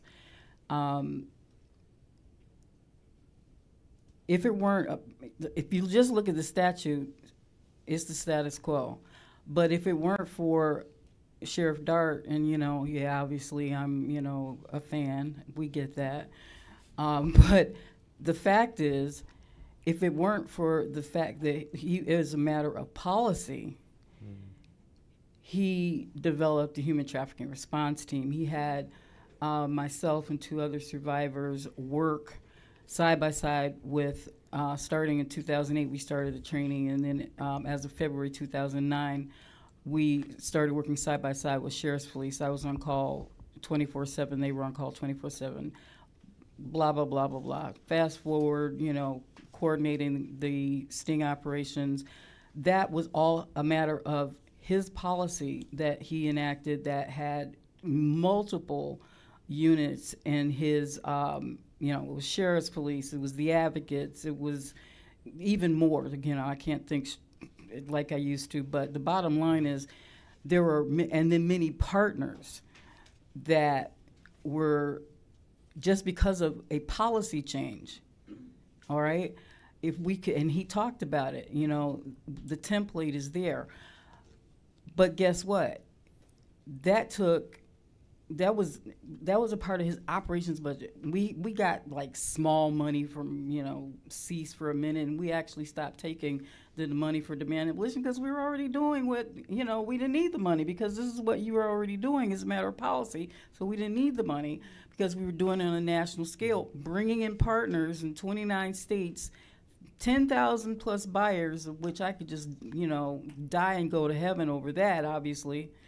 But Burn Jag or Jag Burn, I always get it confused. I tore apart that grant, and all we needed to do was add another bullet. It was either bullet 8 or bullet 9 that would have given law enforcement money to do the stings.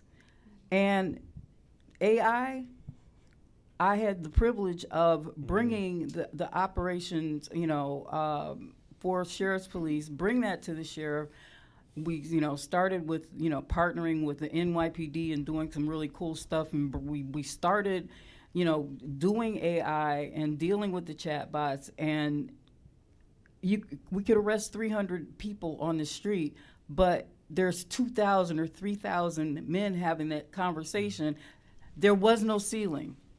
As many ads as I posted, the demand was there. There is no ceiling. Yeah. It's sick. Now I'm going to switch to Reverend Dr. Marian Hatcher, who has a heart for human beings, including the buyer because, you know, we're coming at this from the perspective that is necessary today.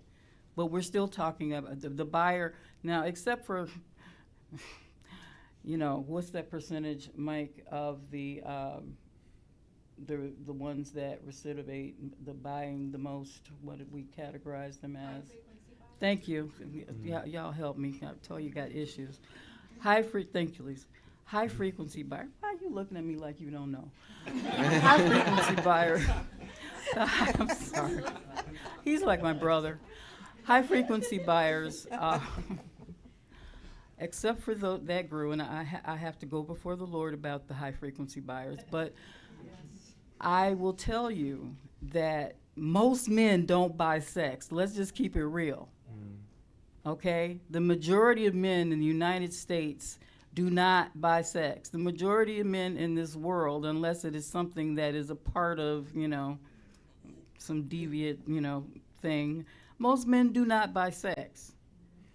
We're talking about a percentage that Mike's not going to tell me because he's like zoned out or whatever. Let me twist. Okay, he's let me twist in the air. Okay, whatever. But most men don't buy sex. But also, those who have bought sex, I've had them call me. Sheriff, I don't know if you know this, but I've had buyers call me because of how much we have done over the years. I've had them call me and ask where to go for, thank you. See, there you go. John School. Because of how well known the sheriff's office was, you know, it was like, okay, they did technical assistance in Eau Claire, Wisconsin, and the DA said, call Marian Hatcher, she works for sheriff. Didn't nobody know who I was then, you know, and so they just like, call Marian Hatcher, she came here for Sheriff Darden, she'll know where to send you to John School. Okay, but when you grow that, then you come to a place where you're standing on, you know, a stage with a quote-unquote redeemed buyer who deserves your understanding and your compassion as a human being. And I end up being friends with and doing presentation with John Pulley, who was a buyer. And so I just have to, for me, to bring this back, we are still talking about human beings. And we are still talking about the need for not just services for the women and children and however they identify in terms of gender, those services. That's why John School, something that looks like John School, or, you know, how we do it, you know, coming face to face with what they've done. It is extremely important that we remember that side of this as well. That would be my final moment. Thank you, Dr. Hatcher. Mike.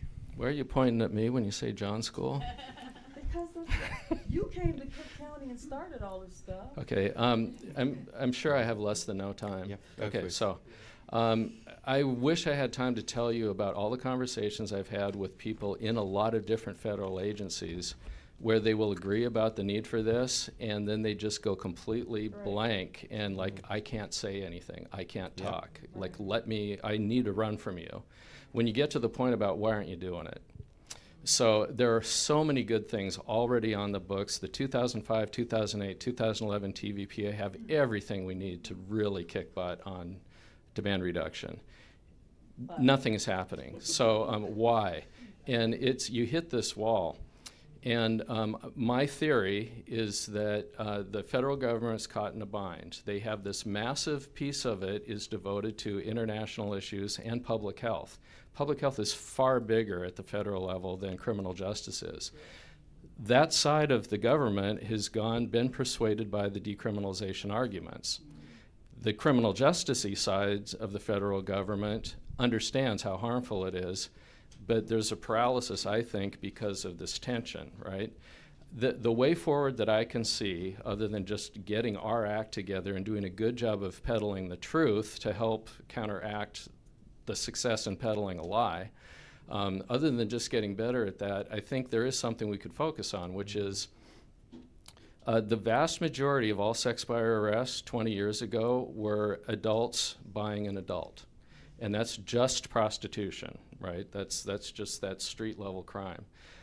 something that the use of technology and the fact the market has migrated online has actually had an opportunity for us, which is now a sting operation can catch people trying to buy children. And by my estimate, it's kind of rough just based on tracking this all the time, is I think it's gone from almost no percentage, probably around 40 or 50% of all the sex buyer arrests, or someone trying to buy a child. Now, I think if we could be very assertive about that's what we are interested in also, I would really like to hear the decriminalization people say, yeah, we should decriminalize, 12-year-olds too, right? I think we could get the upper hand on the messaging and the argument if we started focusing on the fact that not only are we catching guys that are trying to buy it, but there's studies showing that even men who aren't looking for children, when they're given the opportunity to have a 14 or 15-year-old, they take it. And a lot of times they don't know. They think they're buying a 19-year-old and she's 15. So the sharp distinction the decrim people want to draw between this is prostitution or sex work, and that's, the bad thing is trafficking, and it's just a small thing. We know it's a lie, but I think by focusing on the prevalence of men, the cops, they throw an ad up, and the undercover says, the 15-year-old will be there. The phone doesn't stop ringing. They get hundreds and hundreds of ads, and I'm sure Bob has data about when a message says, come buy a child, it's ringing off the hook. This is not a rare thing, and I think that could be something we could focus on to get the feds interested. Right. Sheriff Tom, I'm going to ask you a direct question. I just wanted to check if there's a few questions in the audience. We're going to take them. We'll probably take about 2 or 3, but before we get to them, we just need a roaming mic. So the question to you, Sheriff, is, based on your experience, because, we're talking about federal level, but, being boots on the ground, and, just your track record with the National John Suppression Initiative, so often we see, even in research, at that granular level, insights and evidence does not brim over to the top. So, based on your experience and leadership with the National John Suppression Initiative, what would some of the critical components look like for a national action plan for demand reduction? I think, well, I have to correct Miriam too. Everybody in our jurisdiction knew who you were. So when you said no one knew Miriam Hatcher, everyone knew you and loved you. So please. But a national model there is very, very straightforward. The template, Marian put it together. Yep. The template is there, and I just can't emphasize enough to you, because as you mentioned, I've been doing this for a while now. This is not the hard part of our job. It isn't. It's quite easy, quite straightforward. I think the federal government could be, much more engaged in this, because there's some jurisdictions that lack abilities. Sometimes it's the people say resources, but it's also abilities at times as well. So really, it's so simple. It's frustrating to me because I've never heard anybody throw up one reasonable reason why it cannot be done. And as I say, even looking at it as a former prosecutor, the prosecutorial side of it, every one of those are cases they're all pleading guilty on. There isn't even court costs involved. So it really is somewhat difficult to get your arms around why anybody would not be doing these things, other than you get back to the point of, like, you really need to get a different job if you can't pull this off. Thank you, Sheriff. Thank you so much. Okay, so let's just, I think we're going to take, I know we've got one there. We've got a few going up. That's really awesome. Okay, there we go. So go for it. Mike, I'm very interested. You mentioned how much money there is on the other side of promoting it and sex work and how it should be legalized and so forth. Is there a study or is there a report where that money is coming from and what can be done to sort? I'd like to know where's that money coming from? Well, the stuff that's kind of easy to point to is things like this group, Decriminalize Sex Work, and we know that it's very well funded. We know they're super active in trying to get all state laws against prostitution abolished, and they promote a strategy where they say we are going to start at the local level and city councils, and we're going to, they lay out what they want to do, and we know they're well funded because, like in Vermont, it's like they got 40 people living there and 100 cows, right? And they have 5 lobbyists that they're paying for in Vermont to try to pass decriminalization in Vermont. So the, you know, we know there's a lot of money. I can't put a number on it, but the sex trade itself is massive. And we know that the platforms make $1 gazillion. We know that, and there are people like George Soros and his foundation, which is, you know, he's a billionaire that is one of the major sponsors of a lot of the promotion of decriminalization. You think about the entire sex industry. What does online pornography yield, right? There's the economic interest in seeing a sex trade is immense. There, you know, other than oil, it may be one of the most profitable things on the planet. And so there's plenty of money saying, wouldn't it be awesome if there weren't any laws against anything to do with sex, because we could make money off it. So the exact number, I don't know. But on our side of it, by my count, I can't come up with $2 million that the federal government has spent over the last 25 years. And I got $1 million of it to do 3 different studies, right? And I know one group got $150,000. I don't know there's been any other money spent on this side of it trying to actually enforce the laws we already have against buying sex. So we are really outmatched in terms of dollars. We just have that little thing called the truth on our side. Can I highlight too about the dollars? And you were getting at this too, Bob. But do you guys realize that a number of the federal grants actually stipulate that it can't go towards demand? Yeah. Like, we have to do something about that. Yeah, what? Exactly. When Congress has said we need to do something about demand, yet the federal funds are saying it can't go.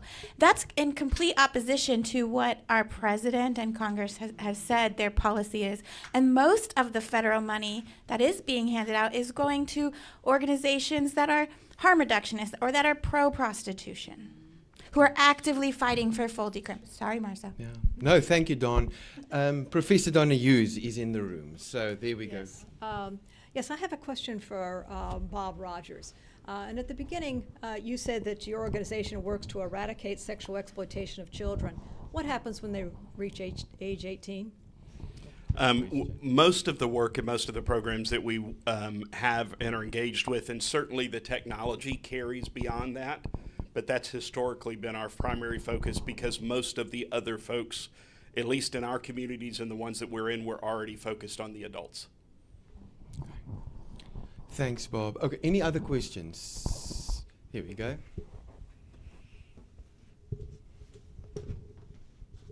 Hi, thank you. I had a question for Dawn. You had mentioned that federal funds say that it can't go towards reducing demand, and sometimes they go towards organizations that are pro-prostitution. I was wondering, what organizations are those?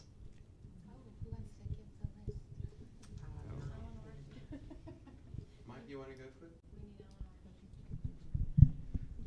Well, you know, there are lots of groups that are, they don't present necessarily as we are pro-sex worker prostitution. What they present as is victims advocates.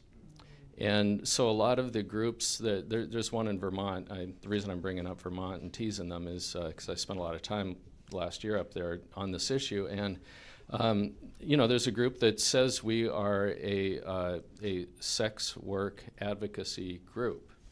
And what a lot of their funding comes from and what their real mission is to promote pro-prostitution, or, you know, to get rid of laws against prostitution. So, you know, there are a lot of groups that are victims advocacy types of groups, and yeah, and then some of the, you know, some of the big organizations that are actually have adopted it now. Amnesty International is one, Human Rights Watch is another one.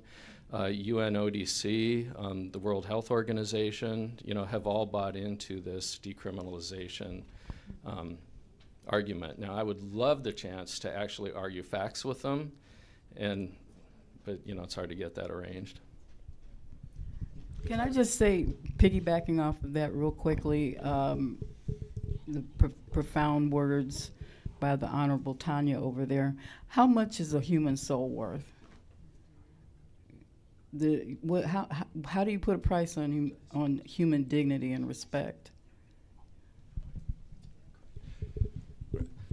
So, Mike, you were referred to UN. So UNODC is the guys on our side, right? You're referring to? If I said that, I trust me, my old brain thought it said USAID, right? Okay, USAID. Or UNAID. So there are these global public health groups that are against HIV/AIDS, and they're promoting that.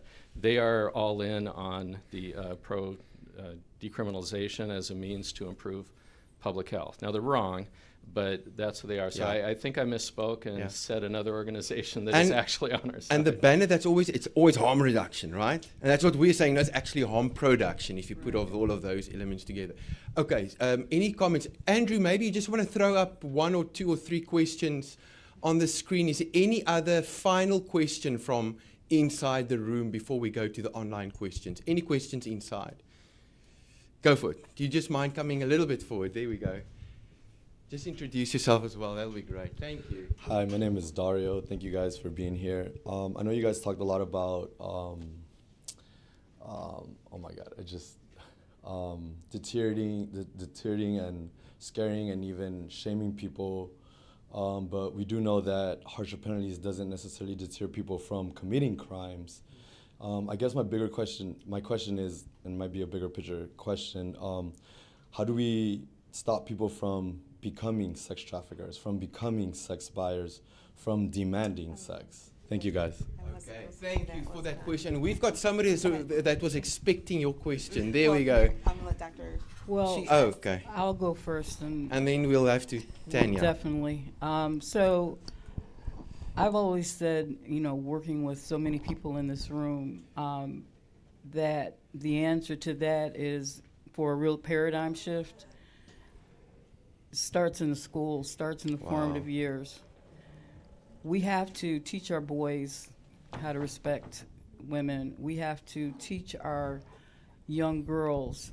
My 7-year-old granddaughter, and my 12-year-old granddaughter was at a presentation the sheriff and I did at Loyola with Ambassador Shamir McKenzie back there, ambassador for Jamaica, and she knows all about it.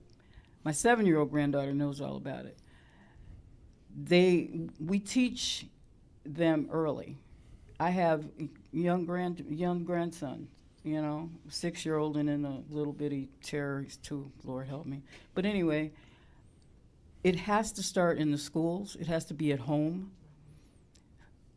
In order for this to continue the way it has, there's a family dynamic that's broken.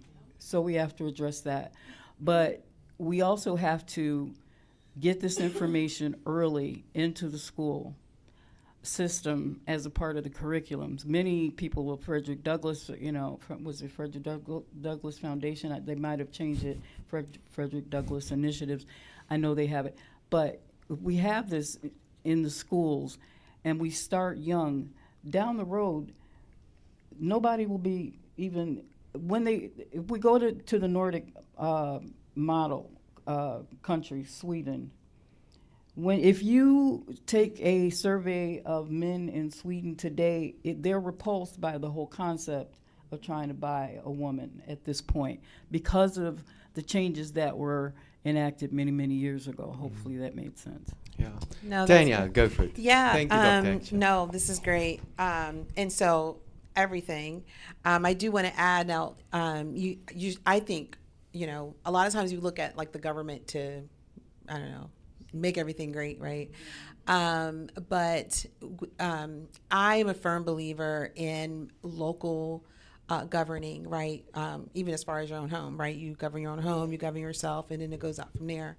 One of the things I do love that the Attorney General in Virginia, we did start this program called 100% BAT, Business Alliances Against Trafficking, and it's been wonderful because this is what I say to businesses. Human trafficking is a business, so that's y'all. Right? This is your thing. These are businesses, they're making money and making money off people. And so how great is it for you to come alongside of the Attorney General who says, we'll teach you how to identify and not just identify, but help you become aware, because that's the issue with disconnect. People don't believe this is something that can happen to them and happen within inside their homes and their neighbors and so forth. And so it's just a video to help bring awareness and reporting. A lot of people don't understand the reporting mechanism. What happens if I report? Is that a thing? Are we doing that here? I have no idea. So if we can all get on the same page, just in a community, like really making it a community effort, like that makes a big difference. Because if you have community buy-in, again, we the people, we're all believing in the same thing. And I want to go really quick. You know, it was mentioned earlier, and I usually say this, some of these old thoughts that we have, right? You know, like, you know, the first profession, but boys will be boys. No.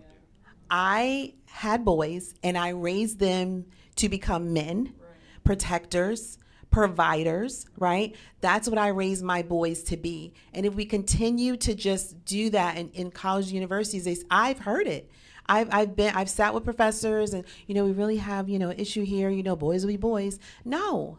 Boys will not be boys. And I'm so glad I'm not a boy or a man, because that's degrading on that part. It's saying that you can't manage your sex drive as a man. That's so wrong. And we keep like just saying this is okay, and that's our problem, right? Just as individuals. And so so that we have to start with ourselves. We have to start with our family. We have to, you know, watch what we're saying. And you know, another way is entertainment. Right? What are we feeding ourselves? What are we feeding our children? What are we saying yes to? What are we buying? Like, that's our fault. That's us. That is not the government. That's us. Right? There's personal responsibility in all of this. And so until we make a change, right? Because we give the money. Right? We're the ones that's buying this stuff and saying yes, right? Sometimes we're saying this is what we want. Sometimes entertainment, media, all that tell us what we want, and we say okay. Right? So there's so much personal responsibility in this. And I'd like to see us take more accountability for that. And I believe that's prevention. Another thing I'm saying is really quick about prevention. You know, when working with kids, as much as I did kids identify as being trafficked, a lot of them say, you know, Miss Tanya, you know, no one cared that I was sexually abused, or they don't say it in these correct terms, but no one cared this happened to me when I was little. Now everyone is like, oh, you're being trafficked or whatever. Like, why are people caring now? Right? So we didn't do a good job when kids were put into these situations where they were sexually exploited as kids in our country. We didn't do well with that. What makes them think that we're going to do well now? Right? So these are all things that we still have to address in order to move forward. Pornography, I'm just going to be rude and just keep talking. I have to. Pornography, going back to pornography, it is perverted the sense of intimacy for young people. Boys see, you know, at an early age, I've had them talk to me on college campuses when I've gone to present, and they come up to me and talk about, you know, the access to pornography on, you know, smartphones and devices and all of that goes with that. So we're seeing this sexual violence is a part of, and so their whole sense of intimacy has this as normative, right? And then not only that, young women are thinking this is that they're supposed to be the receptacles for this as well. And so now I'm done, sorry. Final comment, Dr. Shively. Fantastic question, by the way, very profound. And, you know, you pointed at the crux of the issue, which is when you're talking even about deterring people in the buying mode, or when you're talking about arresting people that are doing it, it's kind of late in the game. They're already sex buyers. The real long-term solution, the long game, has to focus on changing culture, changing opinions. And this is what's actually, I think, probably the most hopeful and exciting thing, is that we have seen public opinion shift dramatically on a lot of issues. Just in, you know, my lifetime, I've seen a lot of things shift, some of which I agree with, some of which I don't, but there's no denying that it's actually happened. There were big littering campaigns, and the way people felt about littering on public places, that changed. It wasn't too long ago universities had policies against interracial dating, right? We got tons of progress to make on, you know, we're nowhere near where we want to be on race relations, but there's also no denying that there have been improvements. Things like Smoking, drunk driving. And drunk driving, when I was a kid, you bragged about how drunk you could get and still make it home. And you'd compare notes about drunk driving out in the country where I grew up.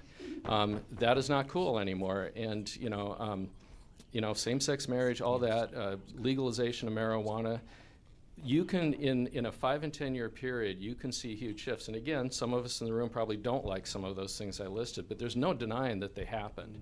And they happened on purpose. There were people that were driving forces trying to get public opinion to move, and it can happen. We've seen it. Thanks, everyone. So I'm going to hand it over to our amazing Teresa Helm. She is NCOSE's Survivor Services Coordinator. Just to conclude, and thank you, Teresa. Thank you. Oh, here we go. Sorry. I could yell. Well, hello. Thank you all for gathering here with us here at the National Center on Sexual Exploitation. This afternoon has been teeming with a brilliant and inspirational panel.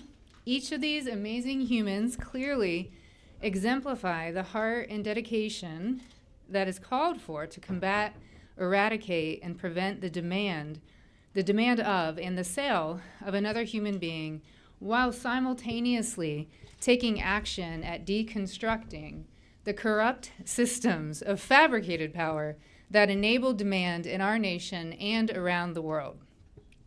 I am Teresa J. Helm, Survivor Services Coordinator here at NCOSE. Each day, I work with survivors with lived experiences of the trenches of demand. I am a survivor. I survived 2 facilitators and manufacturers of a high-profile network of demand, Ghislaine Maxwell and Jeffrey Epstein. Their calculated aim was to make me a part of their system, to make me a product for purchase, and they failed.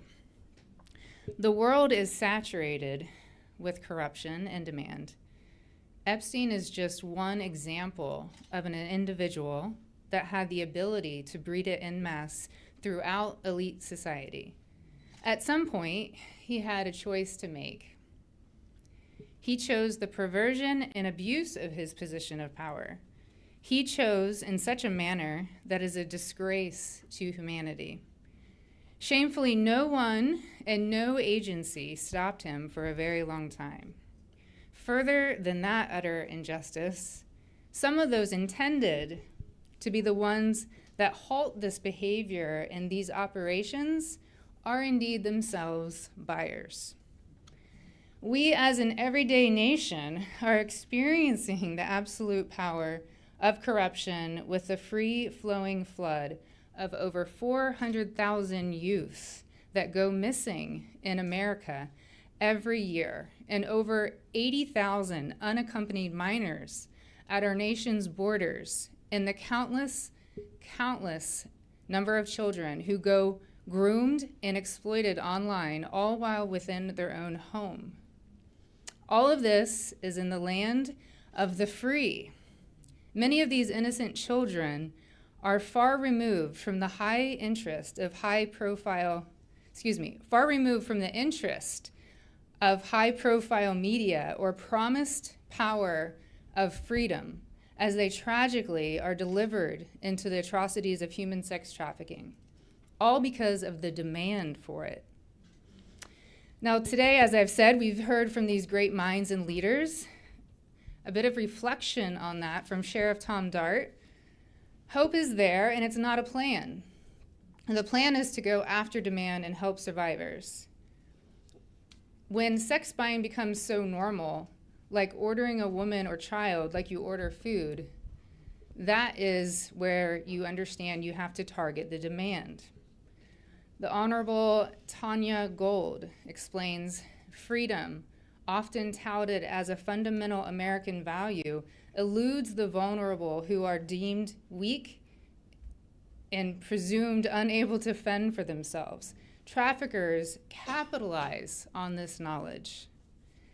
And Reverend Dr. Marian Hatcher, she shares her gratitude And thanks to Sheriff Dart, to be given the opportunities to show what survivors are capable of, to give the space to be your best self and elevate survivors to positions of advocacy and working alongside law enforcement. And she also stated, you cannot take the violence out of sex buying. Dr. Michael Shively, he speaks of cause and effect. Consumer demand is the cause, and the existence of traffickers and the exploitation of their victims are its effects. There is no evidence that sex trafficking can be substantially reduced, and not just displaced or temporarily suppressed by supply side. We need to support the expansion of the only proven methods for preventing sex trafficking, and that is demand reduction interventions. Bob Rogers has a fair warning, I would say. If you intend to harm children beginning in 2024, the internet is no longer a safe place for that. No intellectually honest solution could not include artificial intelligence. And NCOSE's CEO, Don Hawkins, has declared that we cannot seek to just alleviate the pain of the exploited.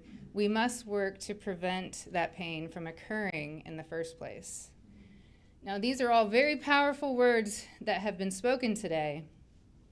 And I thank you all for bringing your hindsight and foresight to this crucial topic of demand reduction and prevention.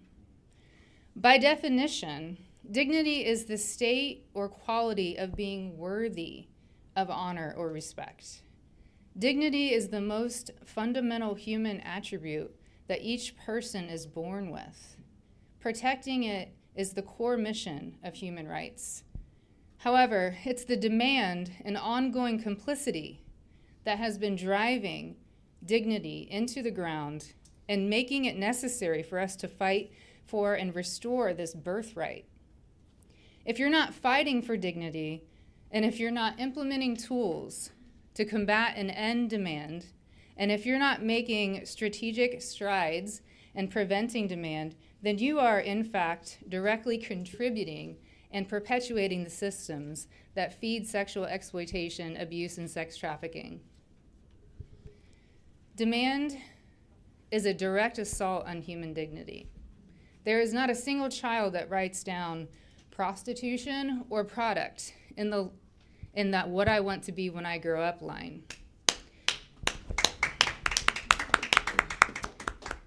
This is driven by demand. The alarm has been ringing. No more complicit beneficiaries. Demand must be diminished by true preventative measures like harsher federal penalties, state and federal penalties, and more programs with men teaching boys what it means to protect, defend, and honor the dignity of others.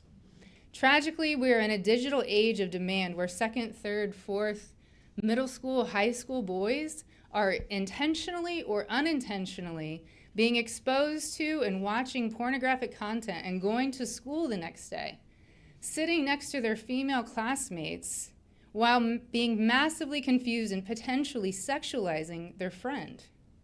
Pornography cultivates a future buyer. Demand has gone hugely digital, and it's primarily targeting our children. Child protection legislation must be passed and implemented. Systemic change must take place on an individual and institutional and a lawful level. Major shifts must take place to ensure the integrity and dignity of the future. And what today highlights to me is that together we hold true and genuine power. There's work to be done, and everyone here, we are a pillar in the foundation of a worldwide society where the only demand is for that of honoring of human rights and dignity for each person across the globe. Thank you so much.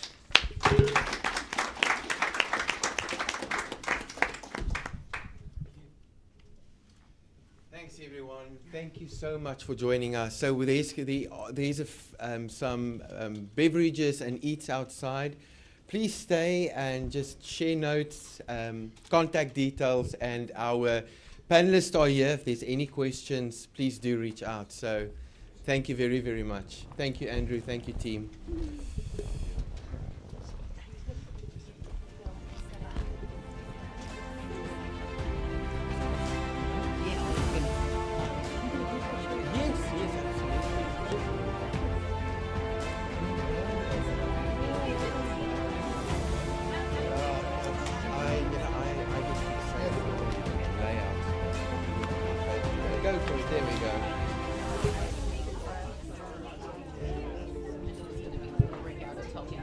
Okay, probably, yeah.